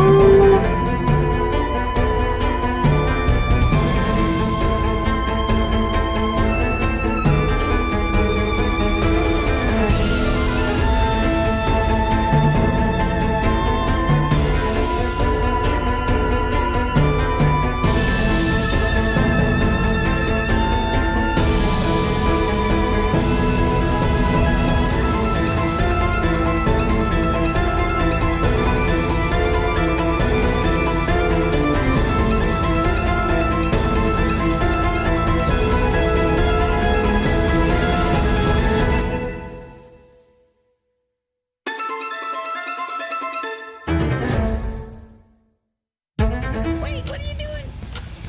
Oh, well, that worked out all right. That didn't work out as all right as I thought it did.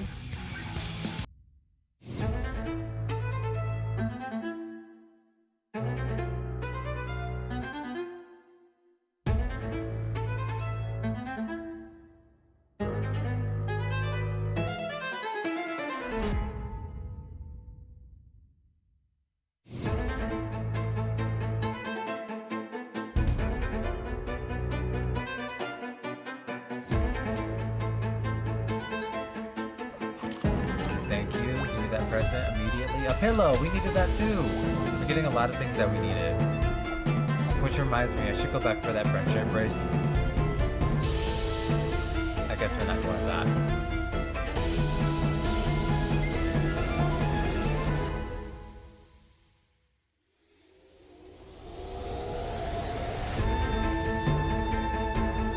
This is the midtones. We're just gonna do this in numbers actually. This is 2.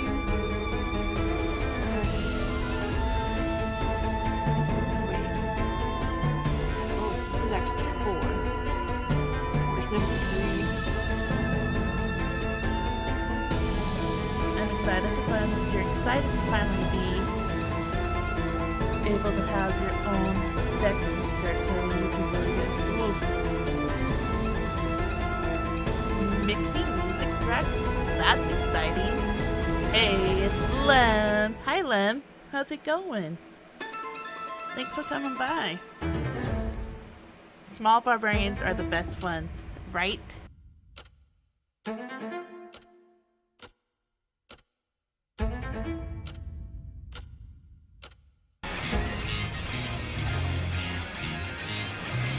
It's the final SmackDown. Da-da-da-da.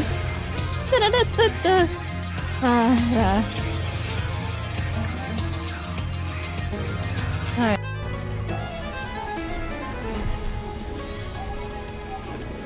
Ah, no! I was so close. And right at the end, too.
Ah, no! I was so close. And right at the end, too.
that thing got all pucked up. That is exciting stuff. Here we go. Nice. Oh, oh yeah, you guys, definitely go check out Baisatsu's Fiverr. Get yourself some nice, fun, custom compositions. So, so we left. Yeah, let's get some fun background music. Oh, that is fucking loud. Sorry. Okay, so as we left, this beastie was attacking von Steelmen, and Alexis, you asked, is it Stacy shaped? You guys don't necessarily know what Stacy's face, or you only know what her face looks like. Yeah, you haven't like seen. You don't know what shape Stacy is. This creature is fairly, like average height. I guess it's fairly lean. I would say, but it is about the same height as von Steelmen. I just think we established in his suit, von Steelmen is like 6 foot, right? Yeah. So it would be a fairly large Stacy, but it is possible. But yes, you, von Steelmen, you feel this thing slapping against you. What do you do?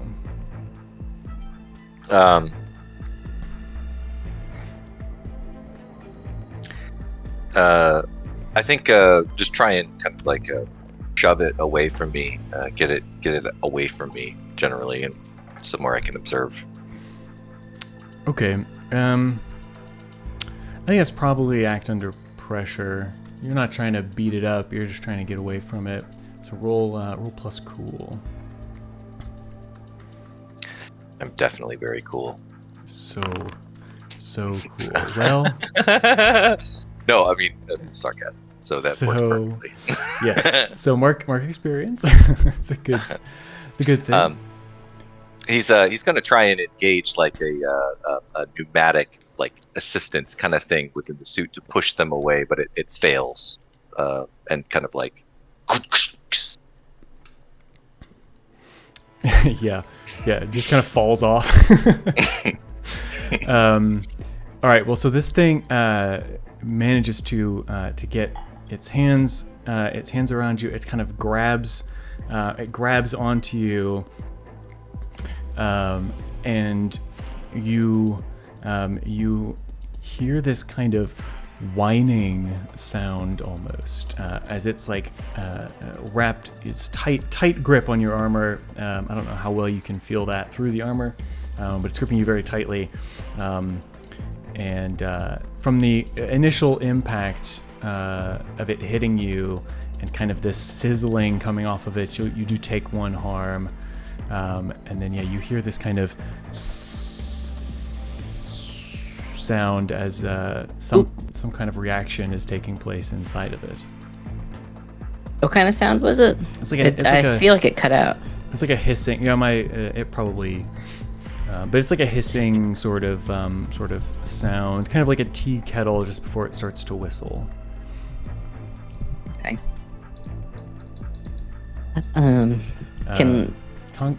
Alexis, what would Alexis do here? I think is the most sensible question to ask. I'd like to try to cast a spell to trap a monster. I like it. That is one of the things that you can do when you There's use a magic. thing that I can do. Let me see if I can find it.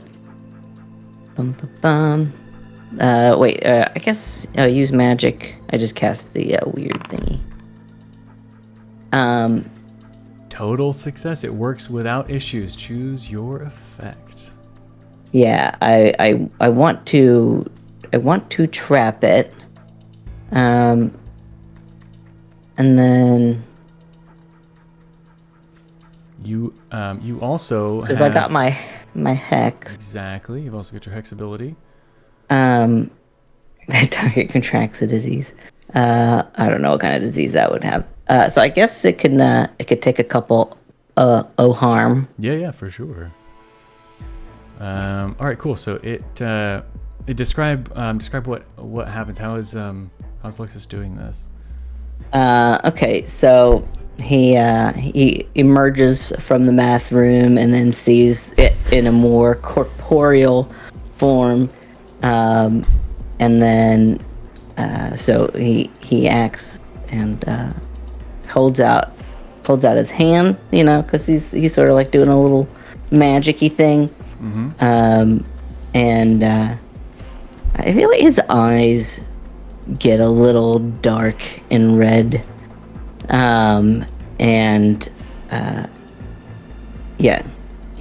He casts this spell on this little guy, and he says, I don't know what he says. I love the notion that like Alexis is, his eyes are flashing and he's got this kind of, this energy sort of crackling around him almost, and maybe like his hair is swaying a bit as if he's in a breeze, and then he's just like, I don't know what to say. And I guess like you reach out your hands, and you see like this almost like a bubble kind of appear around von Steelmen, and Bar, because you said the effect that you were choosing is that you were Bar. Trap. You're trying to trap it. Trap a specific monster. So the bubble, that same bubble, but it appears around the creature. It kind of forms and slides in between the creature and von Steelman. It kind of separates them, crowbars them apart. And he's kind of this creature is like encapsulated inside of it. And it kind of starts to compress because you said you're using your hex to deal harm. So there's this moment where it looks like it's just a sweet little, bubble, and just put him over here, and then it starts to compress down, and you can see him like twisting unnaturally, and you see like an arm kind of pop as if out of socket. And as it's like contracting, like I was mentioning, when he does these spells, he becomes largely expressionless. But, for this kind of thing, you can just kind of see him just sort of like he just does this little evil child smile, like, like he's getting some kind of disgusting pleasure out of watching it take pain. I dig it. Marcos also comes down the stairs with his Glock and shoots the cat-like creature.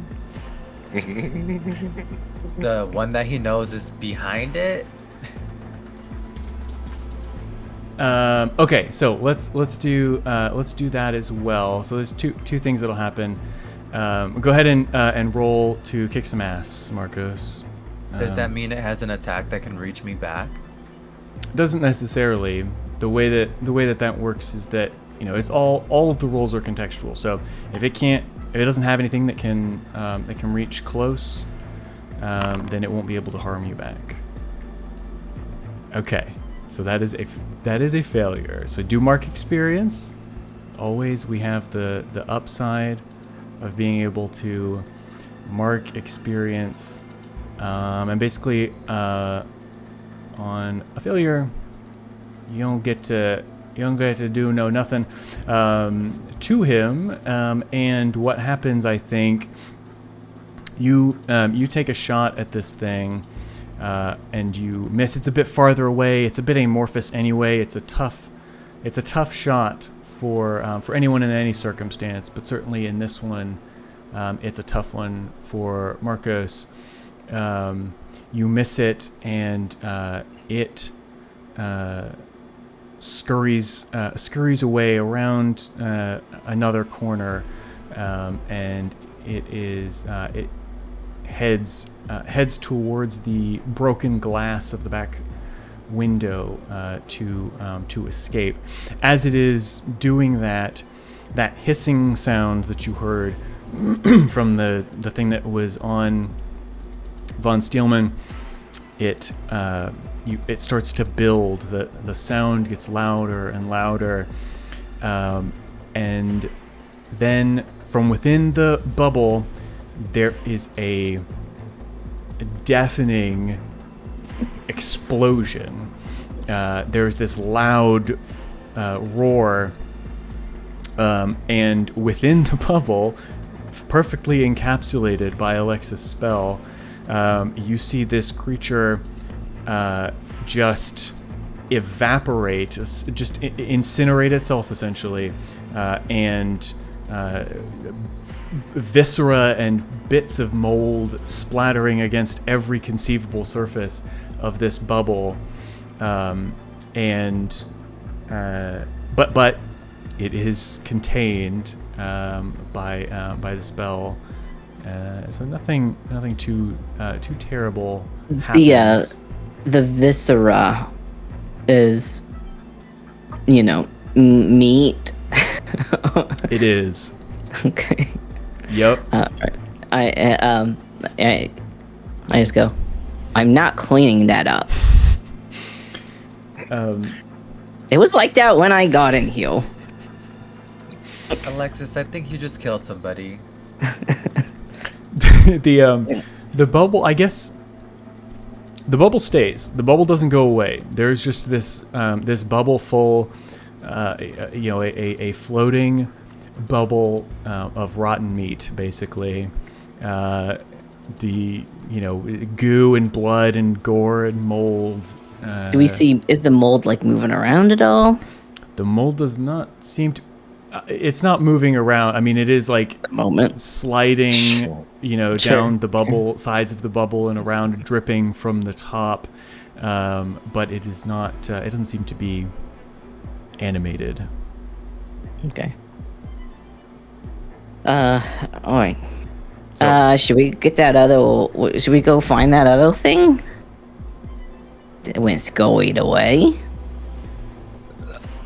Absolutely. All right. So this. I cock my water gun. Let's get this motherfucker. All right. So this thing, as you turn, looking away from that bubble of gore, you see this thing slide over the glass and take off down the road, I guess you'd say. Oh, sorry about the pictures, Gabe. So you see it kind of take off down. There's out the back, which is where you guys were. It is sort of a. Oh, here we go. It's like a shared grassy space. This is a fairly large space, but you see it taking off, and there's no difficulty in you tracking this thing over the lawn as it runs and runs. But yes, what do you all do? Who left the window open?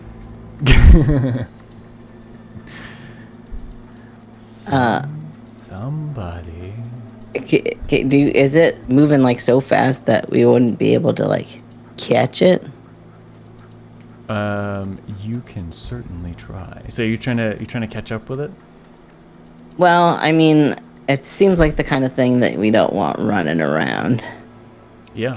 So I give chase. I mean, I cocked my water gun. I mean business. It's very true. I go, I go chasing after it with my, I guess, vinegar solution. Um,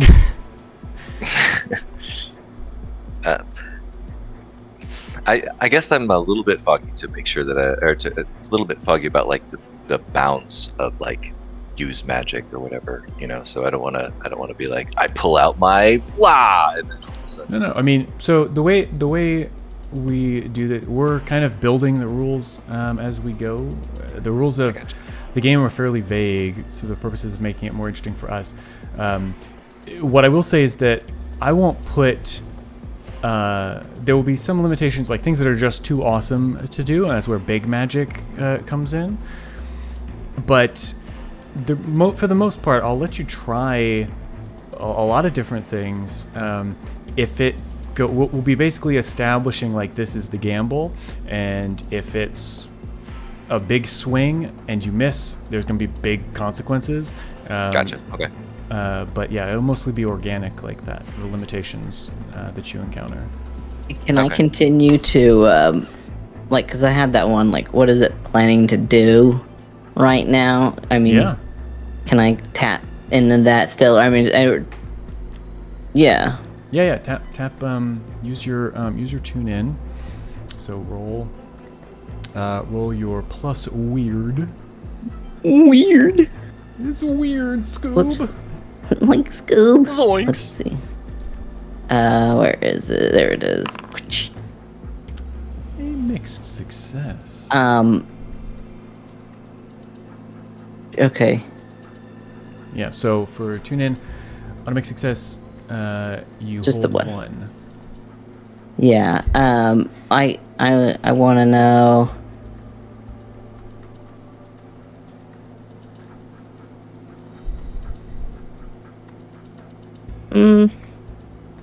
Yeah, I guess. What is it? I don't want to say what is it planning to do right now, because that's probably just like run away, avoid the danger. Maybe. All right. How about maybe how can I attract its attention? So if we need to try to wrangle it. Attract its attention. Yeah, in case it gets away.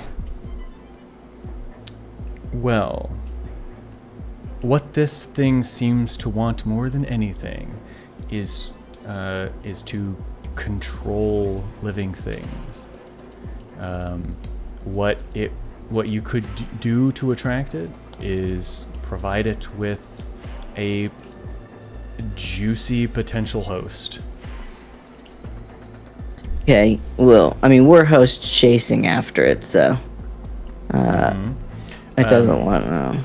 It doesn't seem very plausible. However, as you are continuing that chase, you hear a very impotent wee-oo, wee-oo, wee-oo, and glance over your shoulder to see a golf cart with a little gray and white like siren on top of it spinning, and a man in a black uniform is driving towards you in this golf cart fairly deliberately, and calling out for you to stop. Stop chasing the mole monster. To stop. I would say that like gearing up a bit at trying to get moving, but Von Steelmen would like to like try and activate some like additional super speed kind of thing, or like faster speed to try and gain on the thing, and even hearing Paul Blart yelling from the cart, just gonna still keep just hauling ass. Yeah, for sure. So that would, I guess, be like do one thing. You're talking about weird science, right? So yeah. So yeah, that would be to like do one thing that is beyond human limitations, unused magic, and let's think here. So for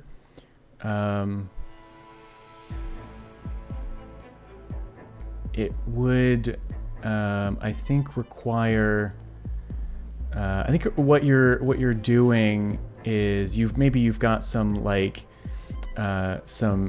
actuators in your legs that can in the legs of the suit that can make you push, like jump, like the Boston Dynamics robots, like move more quickly. So yeah, go ahead and roll plus weird. Okay. Perfect. So it works imperfectly. So choose your effect, which we said was do one thing that's beyond your limitations, and a glitch. So that is the effect is weakened. The effect is short duration. You take 1 harm, ignore armor. The magic draws immediate unwanted detection. It has a problematic side effect. Those are all fun. Oh, I have to choose? You pick the glitch, and then I decide how it works, basically. Okay.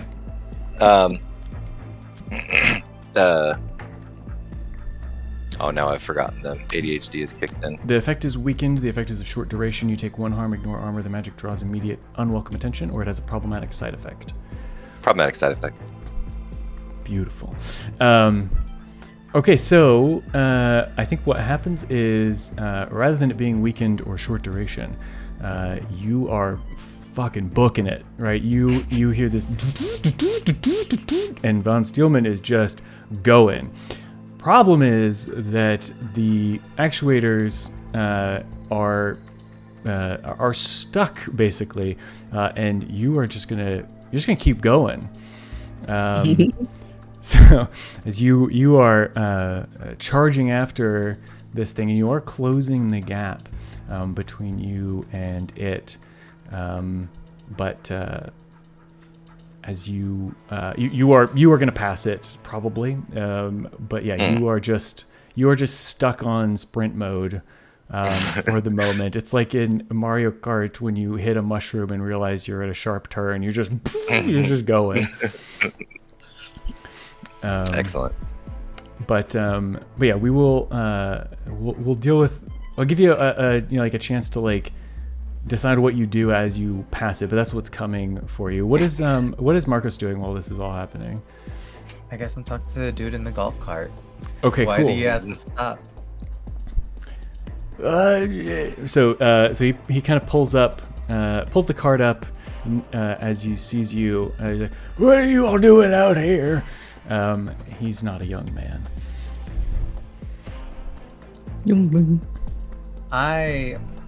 I'm definitely going to be manipulating someone. I tell him we're part of the realtor's team.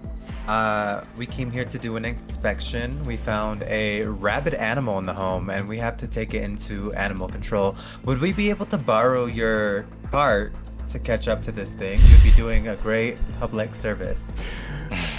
Amazing. Roll plus charm for that. Oh! Total success. I'm commandeering Nice. So he A says glimmer comes up.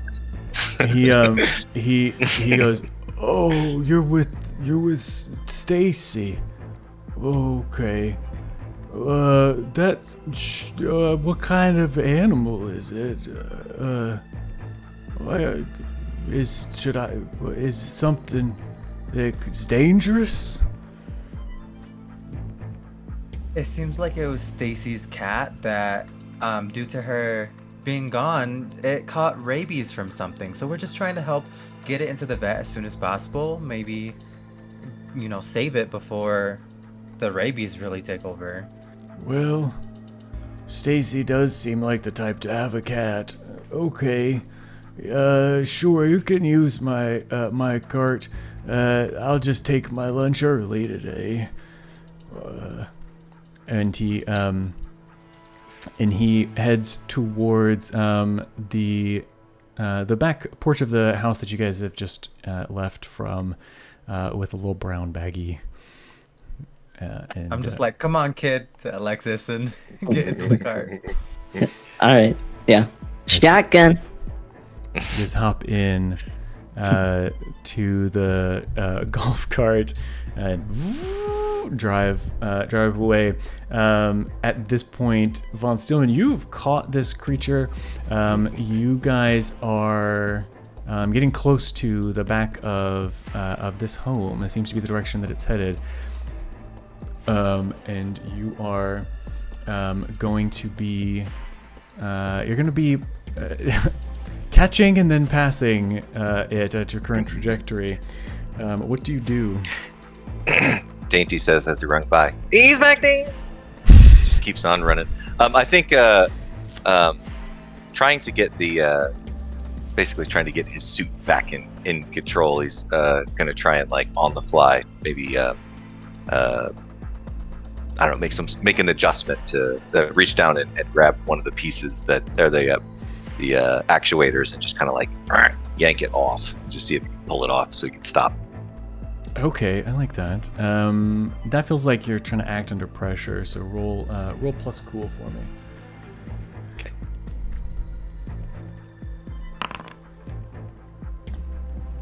Hey. Mixed success. Worst outcome, hard choice, or price to pay. I think that you're gonna be able to do this, but these actuators are gonna need to be repaired.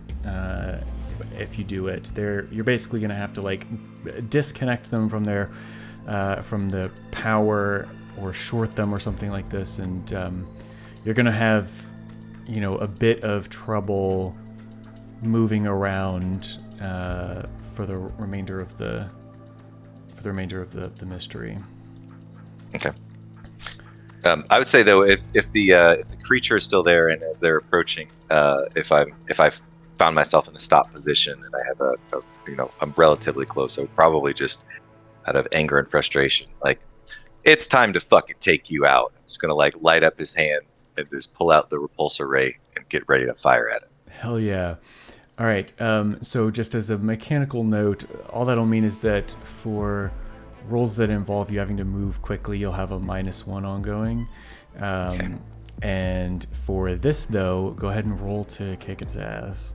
So roll plus tough on this. Ugh. Oh snap! It's not good. It's not fun, but you do get to mark experience, which is good. Nice. All right, so you shoot your repulsor ray. What does that look like, by the way, when Von Steelman fires this thing?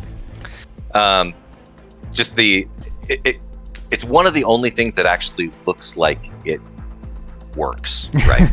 Like the very much Iron Man style. The hand lights up, and this thing pulls out, big bright light, and then it shoots off. Obviously not hitting very much this time. But. No, that's all. I kind of like the idea that like he invented that first, and then like the rest of it, he was like, "That's kind of like Iron Man." Oh, I'm Iron Man now. Yeah, pretty much. All right, that's cool. So you fire this, trying to lead it a bit, which is tricky. This amorphous mass. So you fire the beam a bit ahead of it.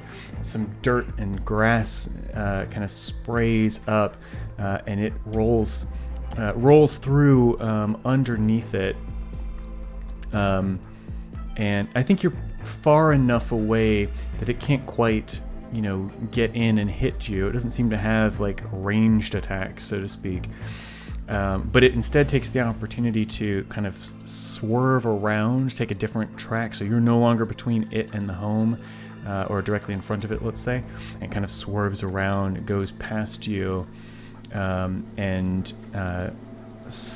just kind of slides like through a window, basically. Like it hits the wall at full speed, and then it's just not there anymore. It is like gone inside this other property. And as you're contemplating that,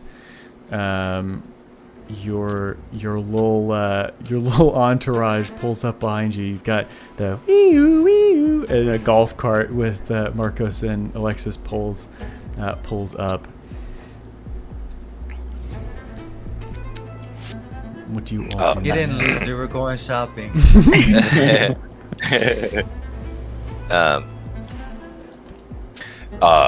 It disappeared into the house. All right. I hop out and I grab like a big rock from the ground.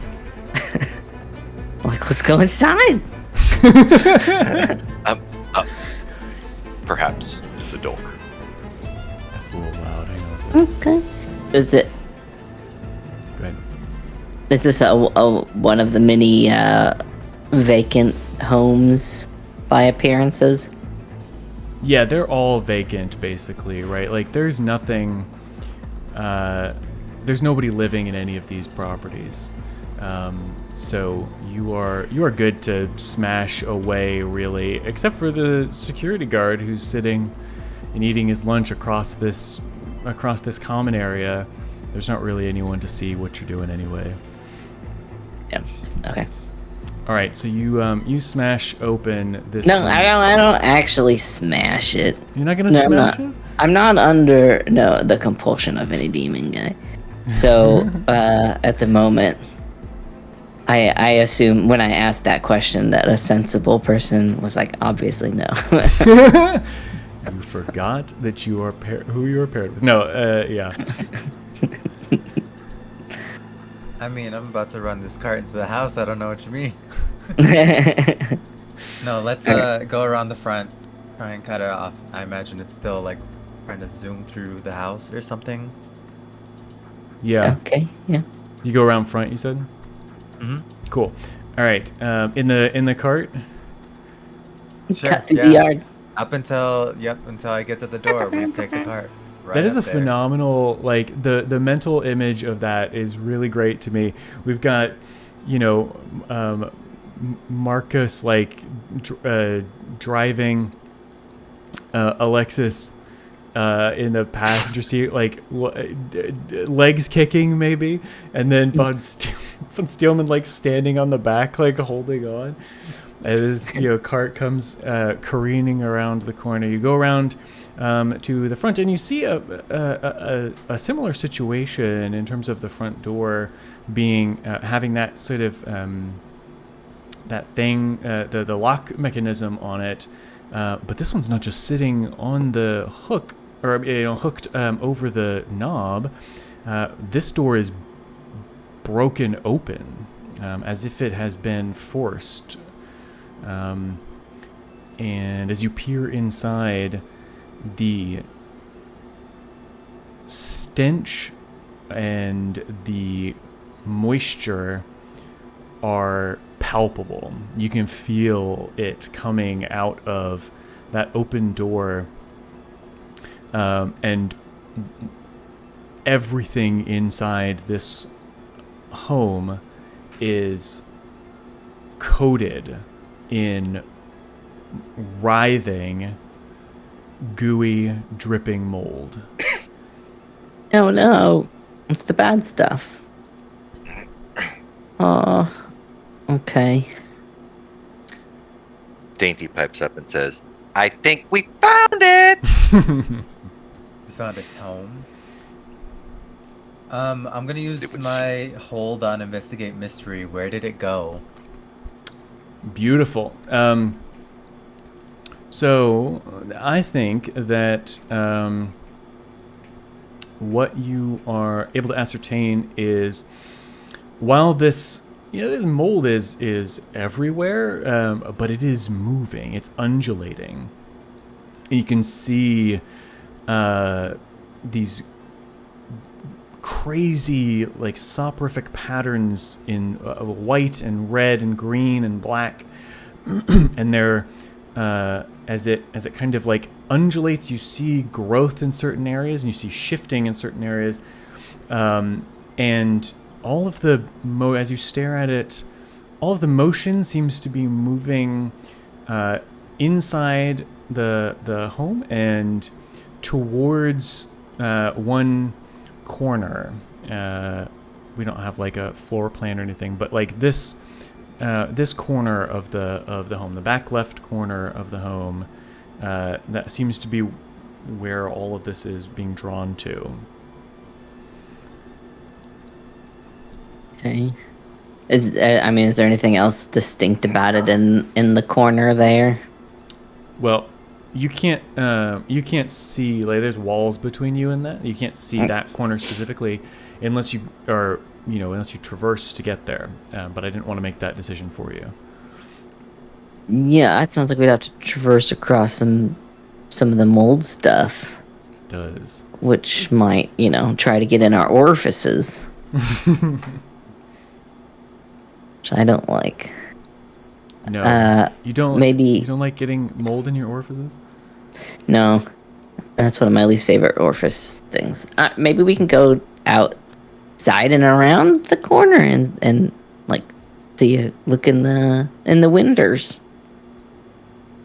Okay, you can do that for sure. Unless you guys have another idea, okay, guys, I don't want to walk across all that stuff. It's disgusting. And I don't want it getting into my holes. I'll take I don't want to tell you guys how to do this. This is your story. You do have I think still von Steelman has one hold left, I believe. Yeah, I was. Yeah, just I don't want you guys to forget about any of your resources. Yeah. I mean, it kind of seems like at this point, I think Von Steelman's not like, really thinking that there's a Stacy still there, thinking that it's probably been consumed by this thing in all likelihood, or something along those lines. So, probably ready to just kind of like shut this shit down, So, I'd like him to use like a cryo canister to like just basically. Try and like freeze all of this undulating disgustingness and with hopefully knowing what I know about mold, maybe do some good damage to it, or at least get it to react.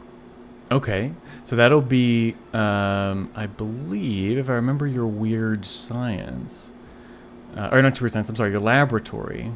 I think that counts. I think you still get a +1, or is that just for investigative? It's just for the investigative mystery. Okay, so that sounds like you are using your weird science. And I guess I should let me just preface for a moment and say, yeah. I would like to use this research that I have. I just don't know how to like ask for it in a way that I don't know that makes sense. Do you know what I mean? Yeah, like I realize I have I'd like to use that ability, but I'm not really sure like how that works. Absolutely. This is our first time playing this game, so that makes all the sense in the world. You can use it to ask any of these questions. Like I say, they are contextual, so you can ask what happened here, what sort of creature is it, what can it do, what can hurt it, where did it go, okay, what is it going to do, what is being concealed here. What I'm interpreting here is that you're sort of taking, you're basically saying what will harm it, and saying that it's this cryo canister, which I'm good with, and that you're going to use that to. I'm imagining the effect would be something like do one thing that is beyond human limitations, basically like kill off all of this mold growth and make a clear path between us and our destination. There you go. Yes. So if that plays for you, then go ahead and roll plus weird with your weird science over there. And hopefully we'll have something fun happen. I don't have a button. It says weird science, but it doesn't have weird with it, which is strange. Maybe do I need to like that is weird. But if you do, if you roll for use magic, I'll fix it for next time so that. Actually, can I fix it? I can fix it right now. Holy cow, that was fast. Okay. Oh wow. My god, a perfect roll. That is a, there's not really crits here, but if there were, that is a crit. So you know what? This is a fucking overwhelming success. In fact, this might feel to Dr. Von Steelman like the crowning achievement of his super suit. He's like fiddling with a panel on his arm, and the rocket that is usually protruding from there kind of slides back in, and this other apparatus comes back out, and this kind of cryo grenade launches off.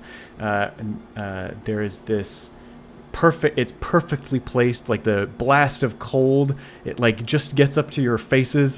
you feel just like a cool breeze, and the whole place gets covered momentarily in cold, and all of the mold that has grown. I mean, it's still there, like the physical stuff, the detritus of its growth remains, but it is flat gray and flat. I mean, it's matte gray and flat against the ground, and you have a clear, I mean, as it goes, a relatively clear path to get back to wherever this creature is. Alexis goes, "That was freaking awesome." Yes. Holy shit! It worked. Of course. There's a first for everything as I lead the way. All right, so Marcus, you're leading the way. You walk back fairly quickly, I think, through this. You know, you guys have the momentum now, as it were. So you head back towards that corner.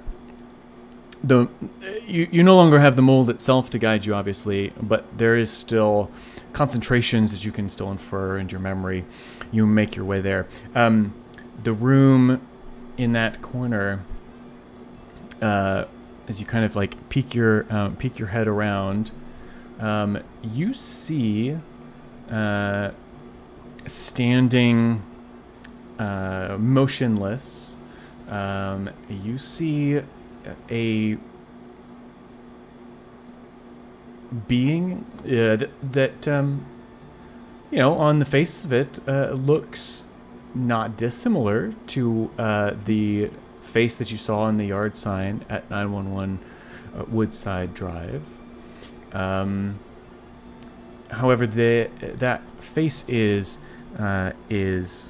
drooping and sunken. It is covered in green and black fuzz.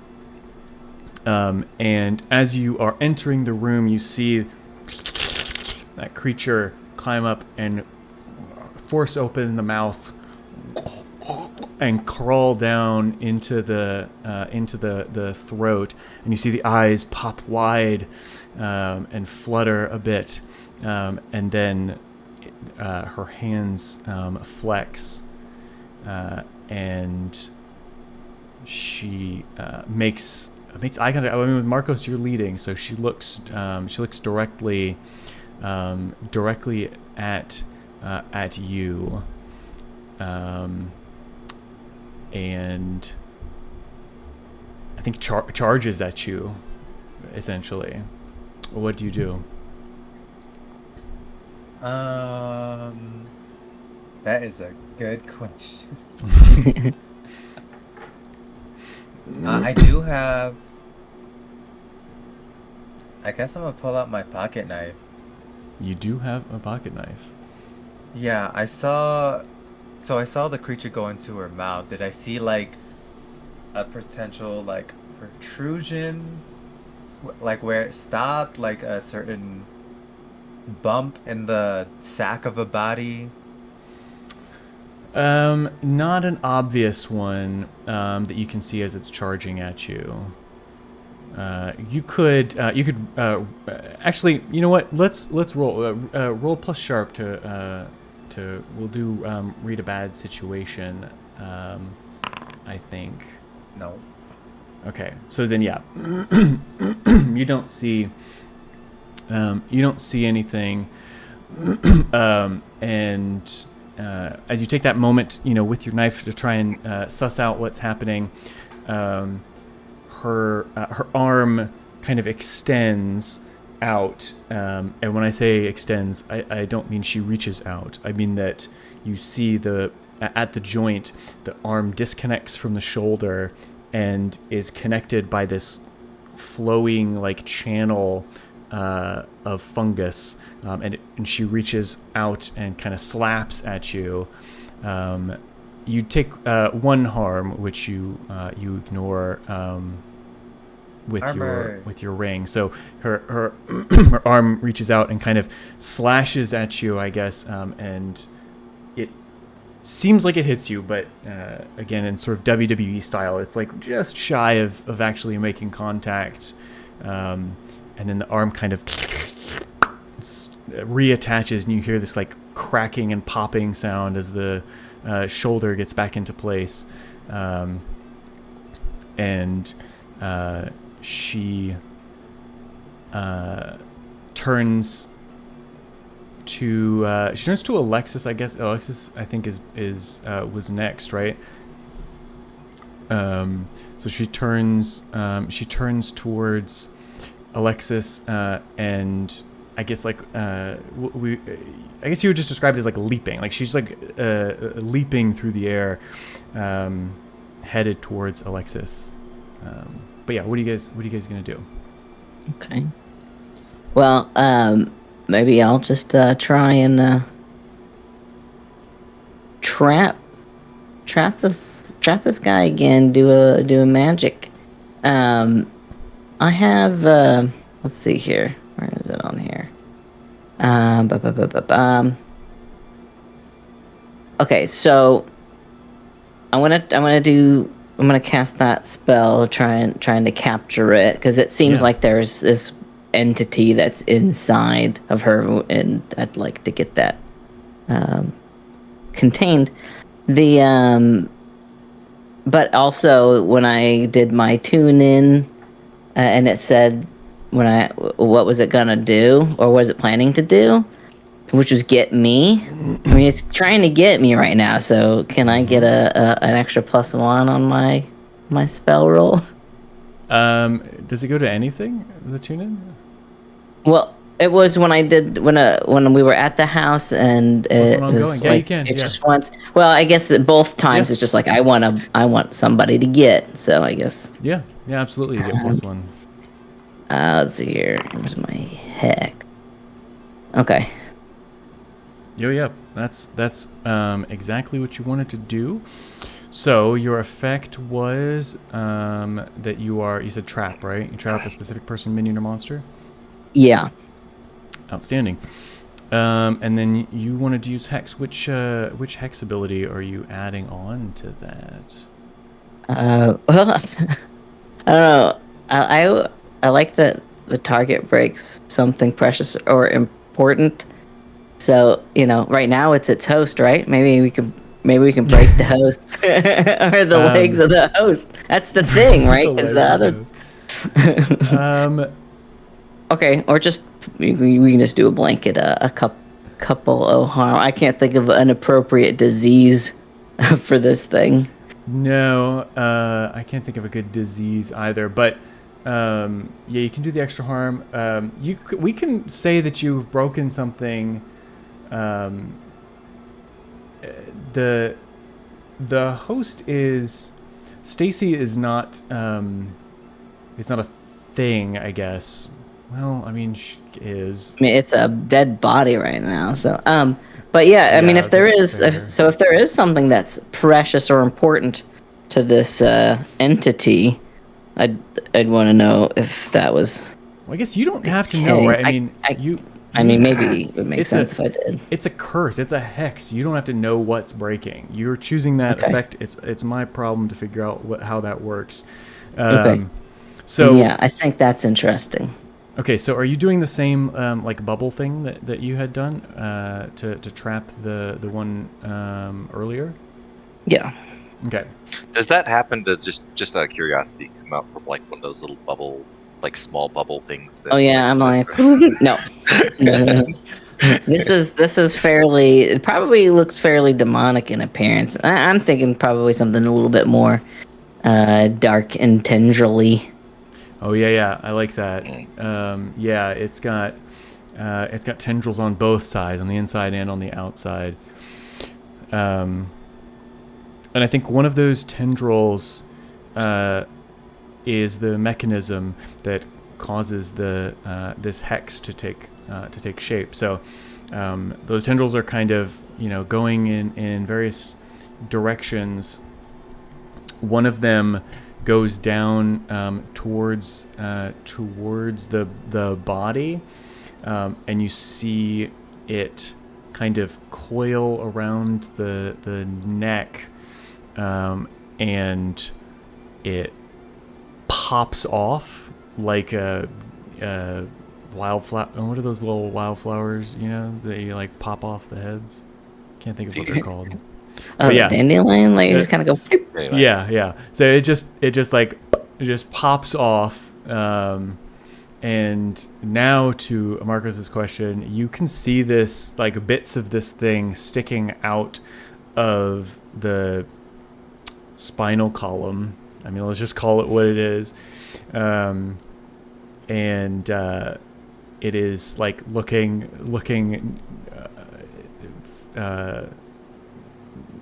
pretty. I mean, it's a pretty grotesque sight. It looks pretty gross to have this like a piece of spine sticking out and like mold kind of ringed around it. But yeah, that I think is how the hex manifests. You've got this thing trapped, and it scoops up the head in one hand, and is casting away. It seems to be searching for something or looking for something. It's unclear. Obviously, it doesn't have eyes anymore. It's unclear how or what it's doing. But you get the sense that it's not going to stay trapped forever. What do you do next? You guys want to just set the house on fire?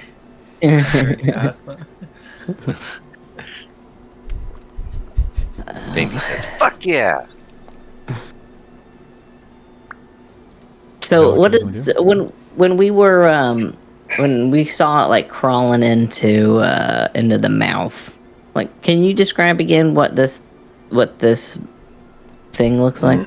Yeah, you got a pretty good glimpse of it. It is an amorphous blob of fungus, essentially. So it's got tufts of fuzz and in a variety of colors, most of them dark, largely black colored. When it moves, it will sometimes leave little strands of that behind as it goes, reminiscent of those like sticky window crawler things when they start to get goopy and old. It just leaves like this tendril behind as it goes. But that seems to be how it ambulates. It just sort of rolls along, reaching forward with other bits. And like I say, it's about, when you saw it, it was about the size of her head. I mean, it's a, maybe like a volleyball size, basketball size kind of a amorphous mass. Okay. And now you're seeing just pieces of it emerging sort of sequentially. Like you'll just see like a piece of it kind of slide up or down the piece of spine that's sticking out, as it, with the one hand is holding the head and the other it's kind of touching the bubble, or just trying to figure it out, basically. Everyone already used all their investigate holds, right? I believe so. You guys are supposed to figure out how to kill this thing. I went on my date trusting. I mean, I left to my associate trusting that you would figure this out. Yeah, I know you had the hard job there, huh?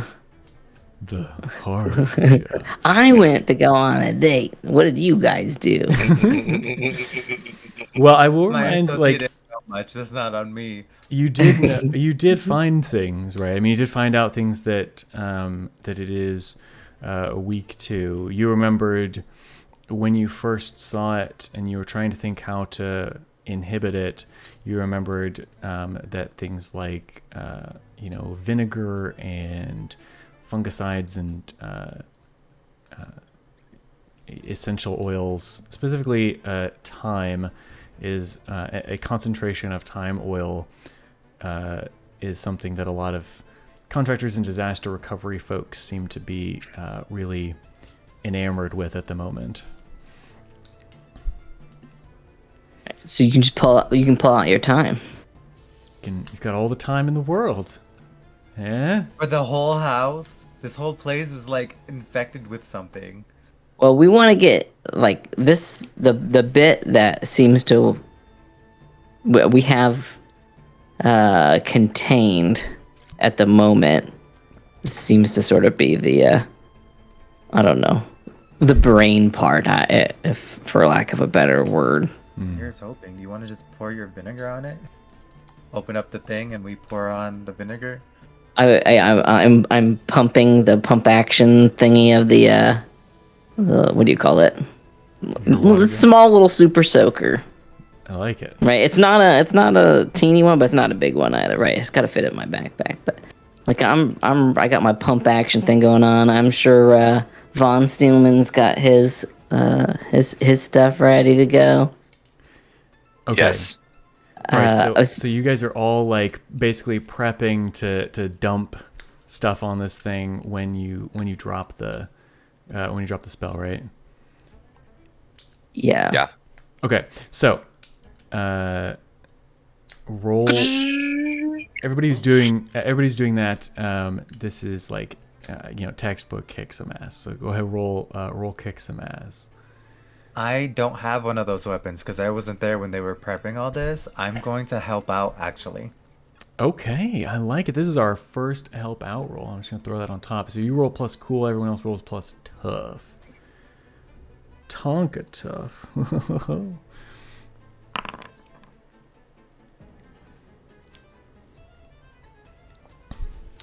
right, so Von Steelman's got a mixed success. That's the wrong thing. Sorry about that. This isn't gonna be good. Hey. If I roll good hey. enough, I can make that a 10. Yay! Oh, yeah. Grants them a +1 to their roll, but I expose myself to trouble or danger. Yeah. No, this makes perfect sense. So there's Mine this... should be a 10 because I'm still trying to prevent it from getting me, which it said is what it wanted to do. So my +1. Well, you get a +1 from Marcos's help out anyway. Oh, okay. So you're going to get a total success. You get an extra effect. So before I describe this, tell me which of the extra effects for kick some ass that you're taking. You can gain the advantage by either taking 1 forward or giving someone else a +1. You can inflict terrible harm, suffer less harm, or force them where you want them, which I don't think makes sense here. If they already are there. Yeah. I mean, it sounds like we want to go all in on the harm at the moment, right? Yeah, so you're going to inflict terrible harm.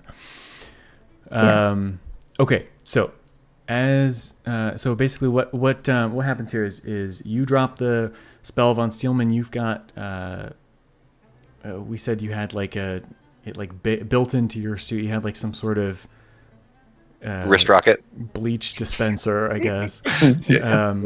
That you were firing. We've got the squirt gun. So as that drops, it just gets hit from both directions. This horrific, unearthly wail fills the room, and you see pieces of... So her whole body is covered in this mold stuff. This gross, undulating mass of fungus, and where the stuff hits it, you see that slough and fall off in chunks. The result of this is that some of its armor has fallen away, mechanically speaking. You're also doing a butt ton of damage to it. A butt ton, as if we're all children. You're kicking the shit out of its fucking ass. No, so with Tylenol. I'm sorry, Lysol. With Tylenol as well, acetaminophen. No, Sure. So you each will do 2 harm, ignore armor with that, but then also you're Alexis, you're doing an additional is you're doing terrible harm. So altogether, you guys are doing 5 points of harm to this creature. In response, as that kind of sizzles across her body, and that wail, she screams. My mic is cutting that off, but she shrieks like that, and this mass cloud emerges, just explodes back out towards both of you. You each take 2 harm from that, which I think makes von Steelmen gets you to unstable, if I remember. Either way, both of you, this is a forceful thing. You both are pushed backwards and fall down from that, from the force of that. Hi. Grouse! But this thing is not very happy. It wails. Oh, and I'm sorry, Marcus, you're taking that as well, because that was your being exposed to danger from the But mixed just success. 1, because I'm shielded, yeah? Correct. You're going to take a total of 1. Where does unstable kick in? When you are over 4, you can take up to 3 harm Okay. without being unstable, and then that 4. 4 or more. And what mechanically, what does that do? The unstable. Your Great. wound gets worse until you heal it. Bingo, dingo. It will get worse. It's a contextual thing. You got shocked, and then you got tackled, and then you got hit by spores. It's probably not going to. Basically, you won't heal without medical attention. Is all that means. You've got lots of little things that have gone on. These spores are. There's the force of them physically. That's why you guys were knocked down, of this like cloud effect, I guess you'd say. But there's also this kind of tingling and burning, which Marcus also felt, that sensation. So you've just got lots of little things. It's not like you got shot and you're bleeding out. You've got lots of little things wrong with you, and that's basically all that's going to mean for you at the moment. Gotcha. So now Stacy is standing there, holding her hand under one arm, holding her head under one arm in her hand like a football. Pieces of mold dripping and falling off of her, being like sloughed off. She takes that like her head and screams again, holding the head in her hand still. You see the mouth kind of detach a bit and hang limp as she screams again, and she slides onto the ground, not a slow motion, just a very, very quickly, like slaps against the ground and slides under von Steelman's feet between his legs, and like slides behind all of you, back in the hallway, basically, like on the other side of where you had entered this part of the house. She stands back up there, and screams again. But this feels a bit different, I think. The tone of this, the reverb of this is a bit different. And you hear from above you, this is a 2-story at least building, you hear cracking, as if the roof between you and the second floor is about to fail. What do you do? Move from under there. Where are you going to? Are you going further into the room? Are you going trying to get past her? Is there a window? I want to bust up a window and jump through. There's absolutely is a window, yes. Yeah, I'm gonna jump through, and me being the first, hopefully my ring protects me from any serious damage, and the others have an easier time This going through. sounds like classic act under pressure to me. Go ahead and roll plus cool. Ah, that was almost the perfect. Oh, nice. Okay, mixed success. Yeah, you will take some damage from this. You will take 1 harm from it.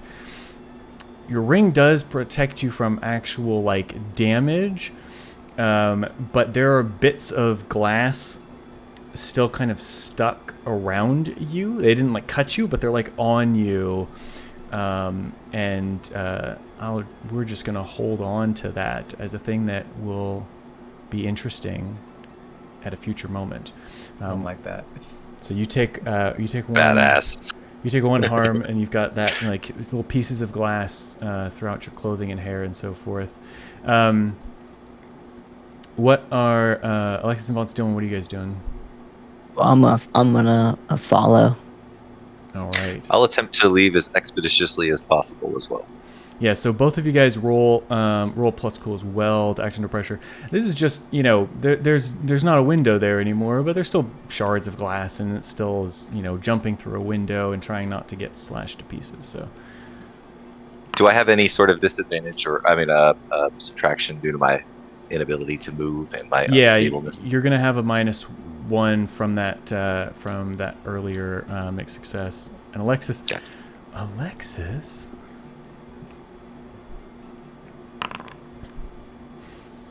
cool. That's still a mixed success for Von Steelmen.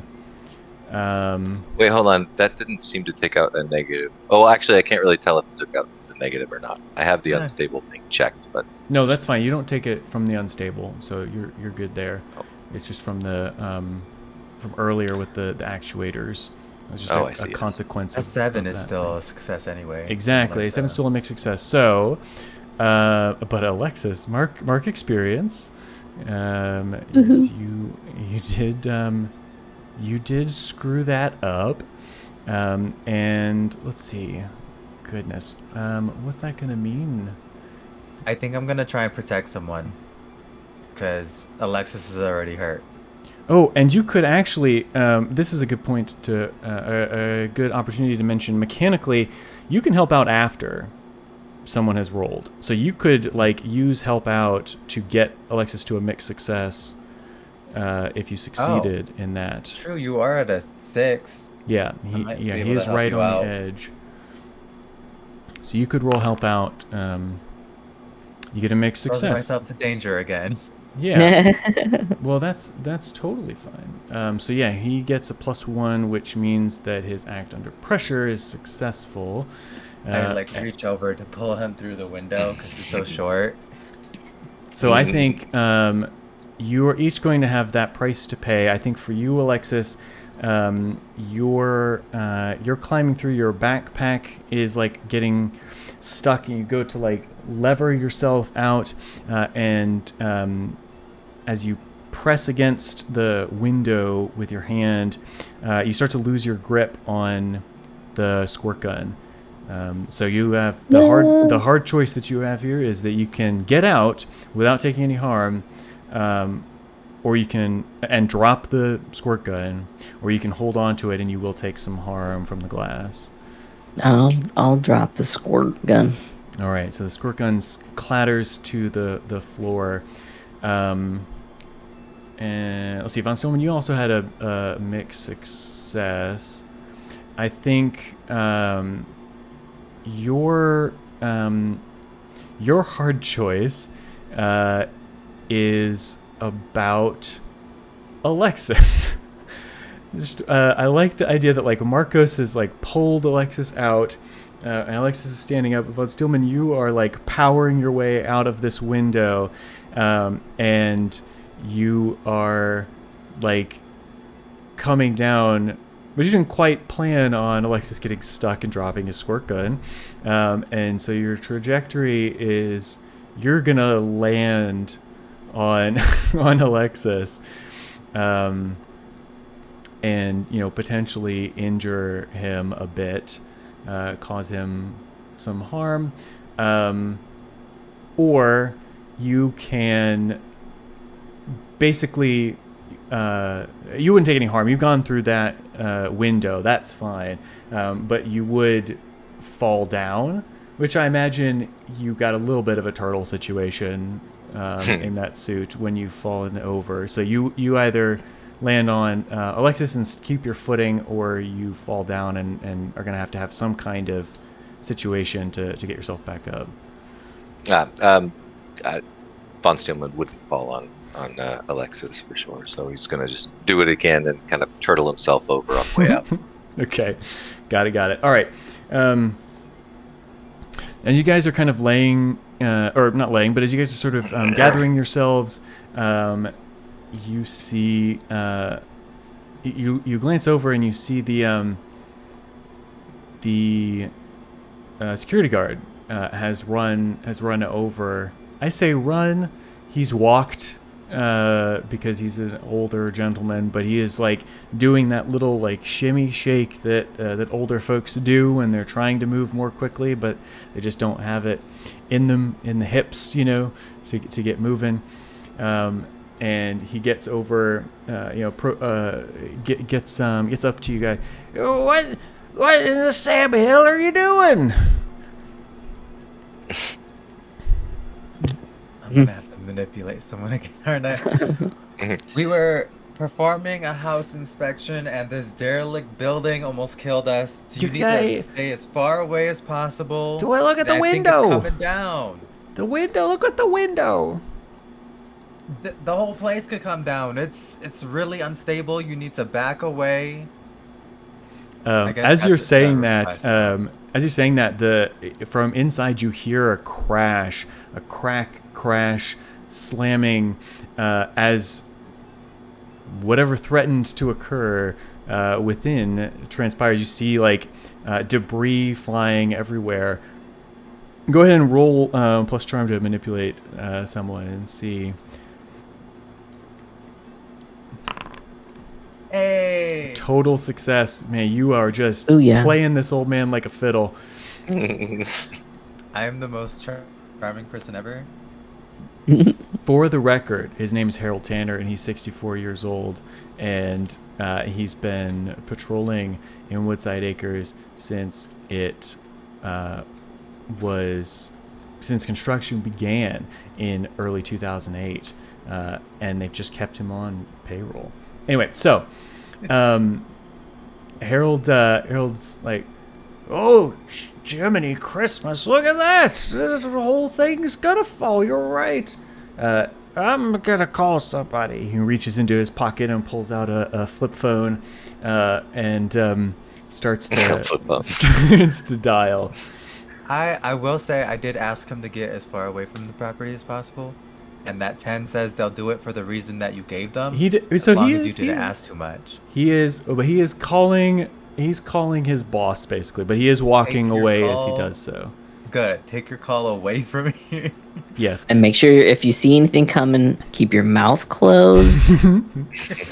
Cover your holes. Cover your holes, people.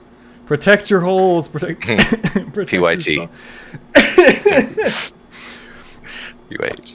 God, okay, that is the slogan of this episode. Protect your holes. PYH, people. PYH. Okay, so he is doing that. He is walking away, and as he does so, that you can see through that window that there's movement inside. There are more of these shapes and forms sort of swarming about, if you will, on the interior. A bunch of them? Is that what you said? You can't... It's hard to, like, count them. Well, you could... go ahead and roll plus sharp to read a bad situation and see what the situation is. GGG.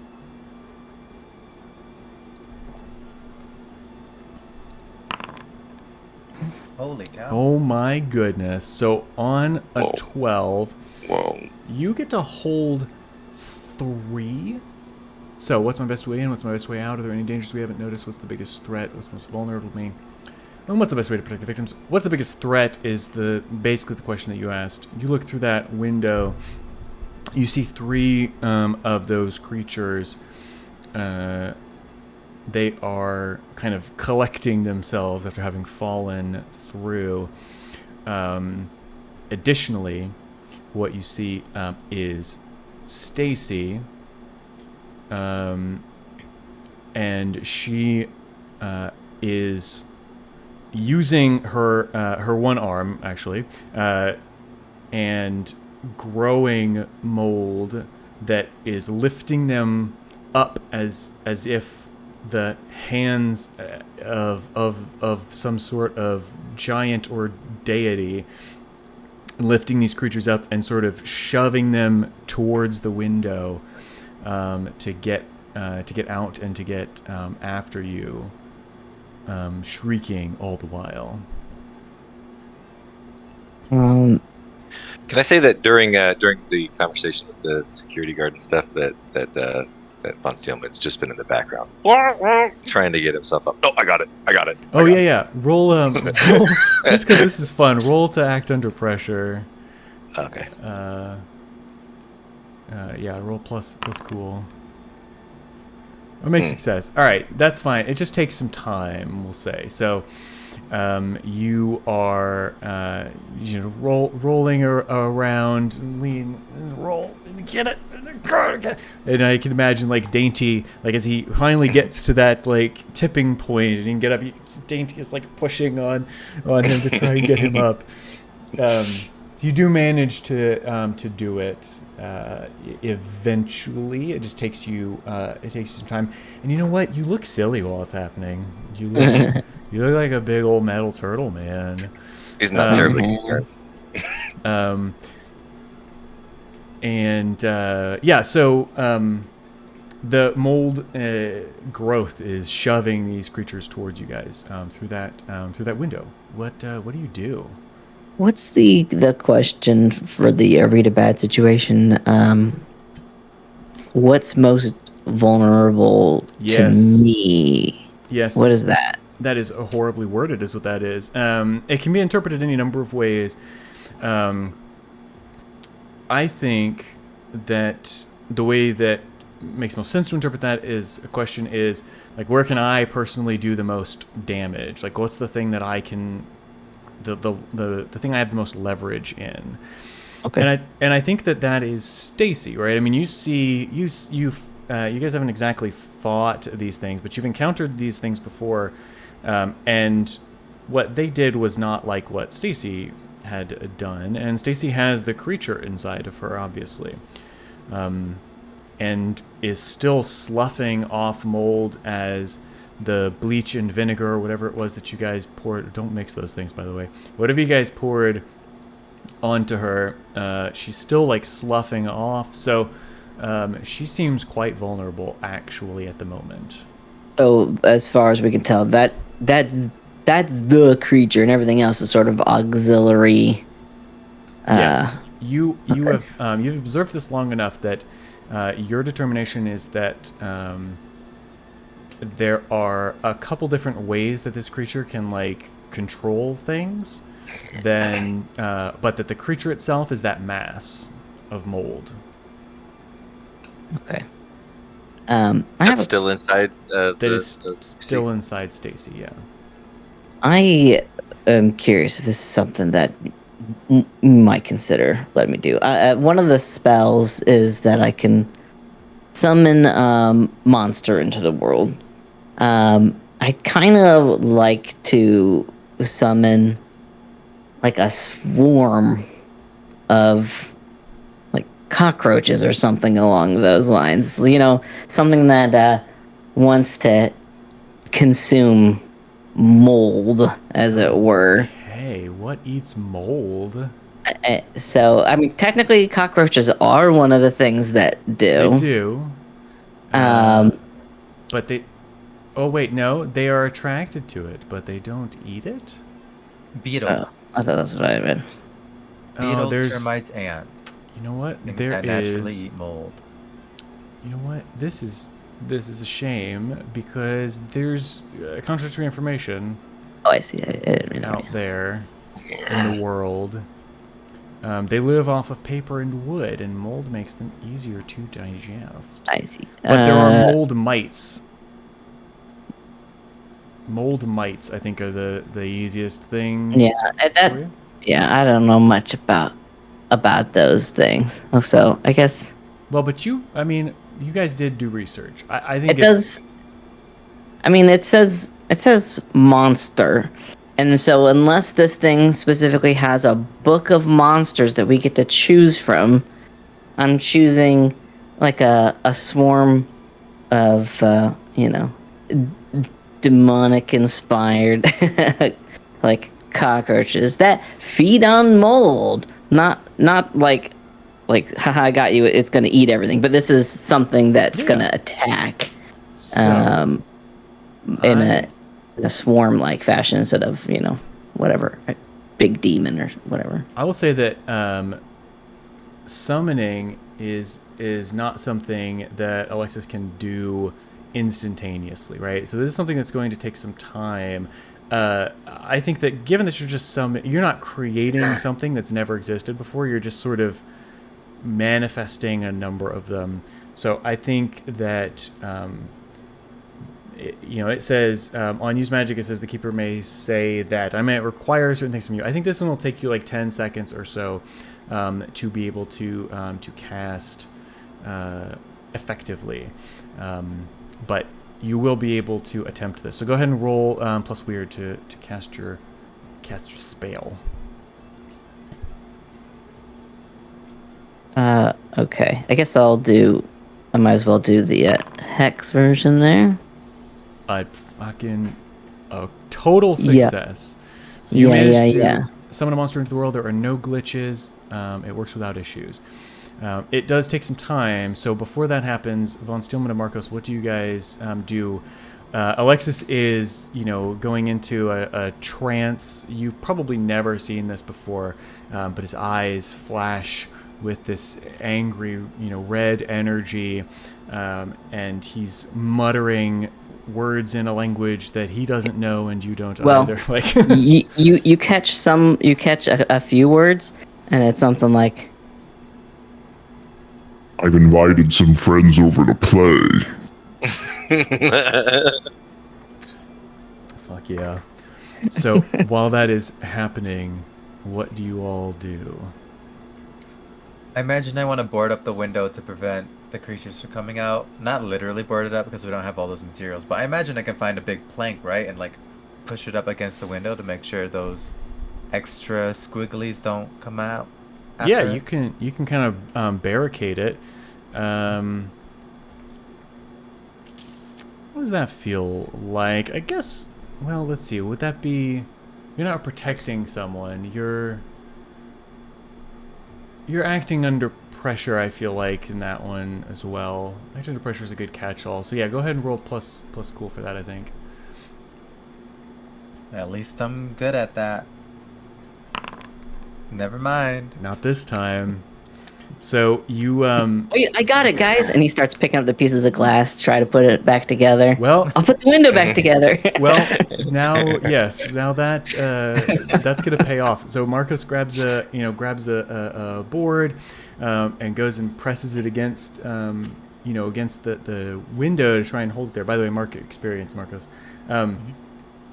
And the creatures, they're being propelled forward by their own momentum.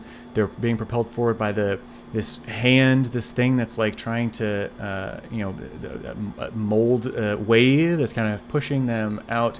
They push through that, come through the window, land on Marcos, and you will suffer 2 harm from that and an additional harm because all those little pieces of glass cut into you.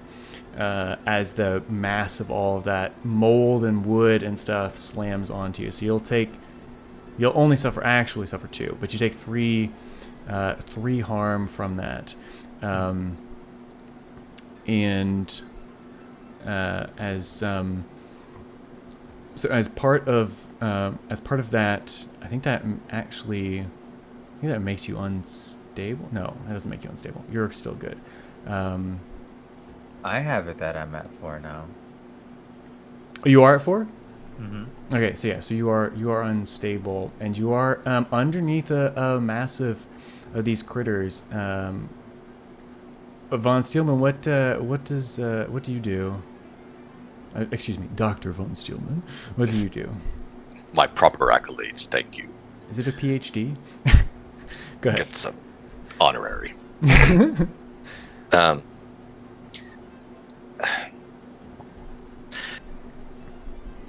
I think Von Steelman is. No, I was just gonna like set the scene. So you've got Alexis casting. Marcus is down. There's like 3 of those creatures on top of him, and you can see Stacy as well through the window. So that's kind of your. I was gonna say, I think the looking at all of the craziness all around, the little the little eye thing, the little eye lens on his robot mask, kind of like focuses in on her, and then going to try and it's a big risk, but why not? Try and use the big dog and just kind of flap his robe open, and then the V charge on his chest is going to try and fire at her with a big, huge. This is the I got one big shot. This is the one. Oh, it's going to try and blast her away. Okay, I'm digging it. So so roll. I mean, is that like a use magic thing, or are you? I would say this is your repulsor or whatever it is. No, I was going to say. Oh, I was going to say this was like big magic. So the what is the one? The difference where it's like big effect, but also could really fuck myself up. Okay, so roll with your weird science ability. Roll plus weird. Mixed success. Okay. So, gonna have some fun with that. So where is my use magic? Here we are. So you get to pick an effect and a glitch. This is quite a mouthful, but it sounds like you're trying to do some damage, right? Yeah. So you can inflict harm, 1 harm, ignore armor, magic, and obvious, real obvious. And then you also have a glitch. It works imperfectly. And so this shot works imperfectly, or the attack works imperfectly. Yeah, effect is weakened, Nice. short duration. You take 1 harm, ignore armor. Magic draws immediate unwelcome attention. I mean, that sounds. Or it has a problematic side effect. So Okay. You pick one of those glitches. I like the unwanted attention part. That was, I do too. That one, it's makes sense. It's so poetic. Okay, and what I'll do here is you've got your beam fires out, right? And it kind of snaps its way around. I think it's not quite like maybe not quite a straight beam, because it's like these lines. So I think it kind of maybe it has like a slight refracting effect as it travels through the air, but it does hit her, and boy, the immediate unwelcome attention. She gets hit by this ray, and she's already pissed. The 3 creatures that are laying on Marcos, their heads all snap up and stare at Von Steelman. Stacy, well, I was about to say looks at you. She doesn't have a head anymore, but squares towards you, I suppose. They're all fixed on Von Steelman, and they are coming for you hard. Oh shit! I will say that Alexis is still casting. It hasn't quite been 10 seconds yet. Marcos, I think, they are still laying on top of you, but you do have an opportunity to do something. I think it makes sense for you to be able to do something now, as these creatures are no longer paying attention to you. I mean, they're still laying on you, but they're getting off of you. And, I think it makes sense for you to go next. Attack of opportunity. Kind of, yeah. I don't got nothing. From my understanding, she's like falling apart. I think whatever little one's doing is gonna kill her. So we just have to stay safe from these things until then. So I guess I'm just gonna try and protect someone because I know Robot Man is struggling to move. So I'm just gonna try and push him out of the way when they try to attack him. Yeah. So roll plus tough. Boom. Nice. Fantastic. On a 7+, you protect them okay, but you'll suffer some or all of the harm they were going to get. You're not going to suffer all of the harm. That doesn't really make sense. I think what happens is they're kind of swinging. There's 3 of them, and you're like sort of, blocking them, I guess, as they try and get up and move towards them. You're kind of getting in the way. So I think what we'll say then is that you will each take, let's see, what would they be doing? They wouldn't be exploding yet. They're just going to be swinging at you. So you will take, I think, 2 harm, Marcos, and Von Stillman, you'll take 1. So it makes sense to me that they would spend more time flailing about and smashing into Marcos as he tries to play a blinder on them. That gives us enough time. Go ahead, sorry. Is that in addition to the harm that I took as a result of the attack, or that is the attack? Okay, I'm sorry. All right, Yeah, gotcha. Yeah. So that was okay. Yeah, that's them responding to your spell, kind of. Cool. Cool. So that is enough time for Alexis for your swarm to take effect. So describe to us what happens next. Well, so he's doing he's doing his little Alexis thing, being a real creep and a creepy kid, and he summons a swarm of these almost, pretty much anything that he's gonna summon is gonna be of the underworld, as it were. So I mean, this is a swarm of cockroaches, but they look kind of shadowy in their appearance. And he already said a funny thing, so they swarm. I want to say that they sort of crawl, emerge out of the ground. The swarm of them is just up from underneath, around where Stacy is, and she is already suffering pretty hard, and yeah. I am summoning them to attack the little blobule thingies that are residing within and around her. She's busted up enough. There should be some points of entry. Oh yeah, for these little guys. She can no longer. She's not following the advice of the shrew. She's not protecting her holes. So there's too many. There's too many holes. Too many cockroaches. So these creatures swarm over her, glistening with demonic energy as they do, biting, scrambling. She screams for a bit, and then the screaming stops. Her body falls limp, and shooting out of that spinal column is that little blob. I say little, but the size of her head roughly. That blob comes flying out towards all of you. The cockroaches swarming up as well, buzzing, chomping, consuming as they go, carrying the body with them. They manage to catch up with this thing. It can't move very quickly. It has been damaged by this the vinegar and such that you guys poured on it.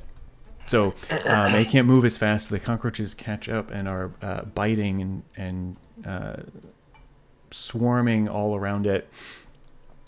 And as they absorb around it, there is a moment where, to everyone and everything but the three of you, everything stops.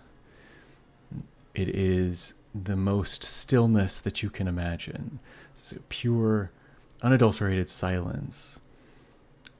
More so than any eye of any hurricane. And then there is a pop and a snap. And the cockroaches have sort of melt, I think. They kind of recede back into the ground as their prey vanishes. And what you see before you is a decapitated woman and three men who are grotesquely decayed. And Harold is coming back over to you, and he says, "Did you guys find some kind of demonic ritual here, or what's the story?" So you see like the bodies and stuff. Mm-hmm. Yeah, that's what he's talking about. And so he's just like, "Hey, is this some kind of demonic? Why didn't anybody invite me?" Yeah.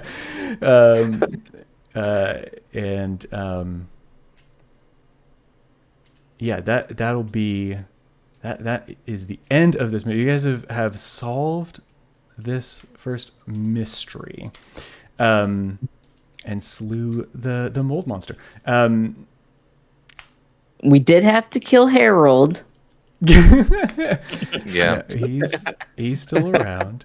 No, the screen goes black on Marcos, a very tired Marcos, explaining when the building fell apart, we uncovered a serial killer's mass grave, and we gotta call the cops. We'll handle it. Just go. He does not remember speaking with you. He starts addressing you like he's never seen you before. Hey, how did you guys get out here? This is not totally unfamiliar to all of you. It is very difficult to predict how these corrections will take place. And so you never quite know what people will know, remember, believe. And so they, he is, he's never seen you before. But what happened here in the notes and studying that you all did, there was some mold. These old, these homes have been abandoned and they're not, they're not watertight. So there was some mold. But what actually happened was that some homeless squatters had taken up residence, in one of these places, and when the pretty realtor showed up, they murdered her, and then were consumed by guilt and did basically OD'd. Just a tragic situation. It's tragic. Classic. As far as anyone else is aware, that is exactly what happened here. And then and there was like, oh, can we go get ice cream?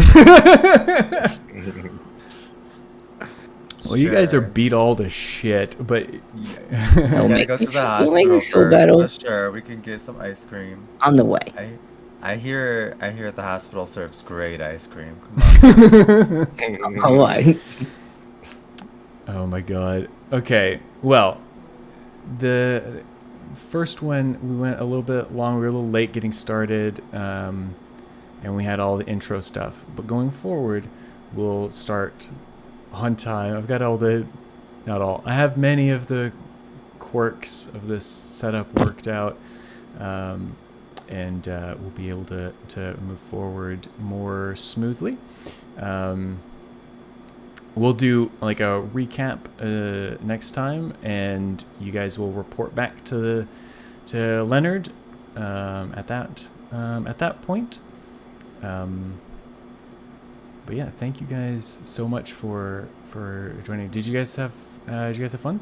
Thank you. That was very Yes. good. I'm excited for more. Yeah, for sure. And now I know how the game works. Yes. Yeah. Well, that helps.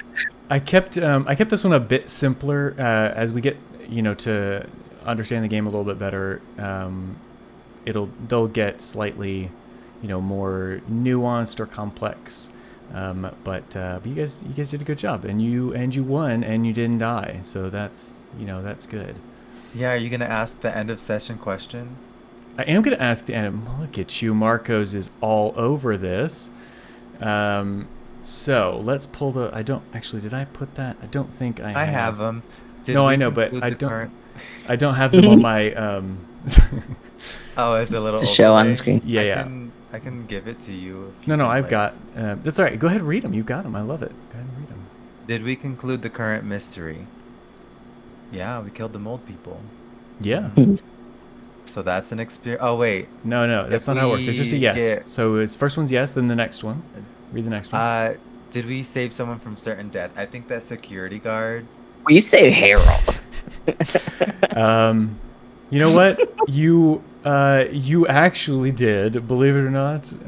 You actually did save Harold. So well done. Did we learn something new and important about the world? You didn't. No, You didn't. I've faced a different kind of creature than this, but like I faced creatures before. I knew this was possible. At least me. I don't know about y'all. Did we learn something new and important about one of the hunters? Yes. I know you don't think so, but we didn't know about Alexis's spell casting abilities. We only knew about telepathy. Okay. And you also learned. You said you'd never seen me summon before, so that's a new thing. You did learn. You did learn that. He has magical abilities besides telepathy. And you learned about his dark bubbles. side. I don't think you guys have seen that before. I think Alexis does a pretty good job of hiding that. But you did get to see that happen. So sure, I'll give you that. You guys can mark. So the way this works is if you answer yes to 2 or fewer questions, you get 1. Everyone gets 1 experience. If you answer it to 3 or more, you mark 2. We answered yes to 3, so you guys mark 2 experience. I level up. I was gonna say we might have some close. Yay! Yay. Yeah, I mean, go back and make sure that you didn't that you guys got all your failures and stuff like that. I think we got them all. I did. And you marked experience when you succumb to the dark side, so you did do that.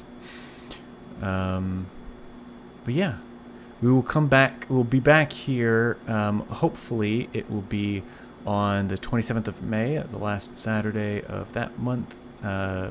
Schedules permitting, we're all busy people with loved ones and so forth, but we're going to try and do that again at that point. And I am so very grateful to you guys for coming and doing this. I had a ton of fun, and this was a really good intro, I think. And we're gonna have a ton more fun figuring more out. We're gonna be answering yes to that 3rd question. You guys are gonna be learning lots of new and important things about the world as we go forward. Heck yeah. I'm gonna raid someone. I think. Is anyone? What are the people? Who's doing things? Who's out here doing fun stuff? Who's out here moving and shaking?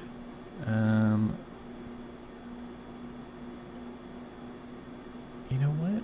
We should say I haven't raided Krostos in a while. That could be fun. Krusta. Yeah, he's not usually on right now. No. Let's do that.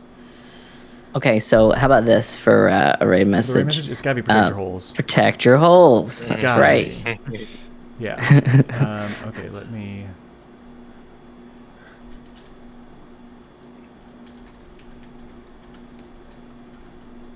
What if it was based off of that? I mean, it feels like it should be a hashtag. Hashtag protect your holes. Oh, perfect. Yeah. Okay. I'm gonna grab that, and we'll do that. Oh, that's funky looking, but I don't care. And then we'll do one for folks that don't have. Damn it! This hashtags is screwing everything up now. Thank you, Tonka. I appreciate you. All right, so there's our raid messages. And what the heck is Crust was playing? Heart Gold and Soul Silver. Really? That's fun. We're gonna see some Pokemon tonight. And they just went live. It's beautiful. I'll drop you all off at some cool folks doing some cool things. Okay. Seriously, Alpha and Jovan and Tonka, thank you guys for Thank you, joining, Fairman, for having us. for being so cool and fun, and for putting up with all this. And I'll see everyone, obviously, on Tonka's stream, on Jovan's stream, on my stream on Tuesday, and all that fun stuff. But this group specifically, we will be back in roughly a month to continue in Nali Creek. All right. Heck yeah. Thank you very much for all your hard work. Oh, no, Yes. I appreciate you guys. Thank you.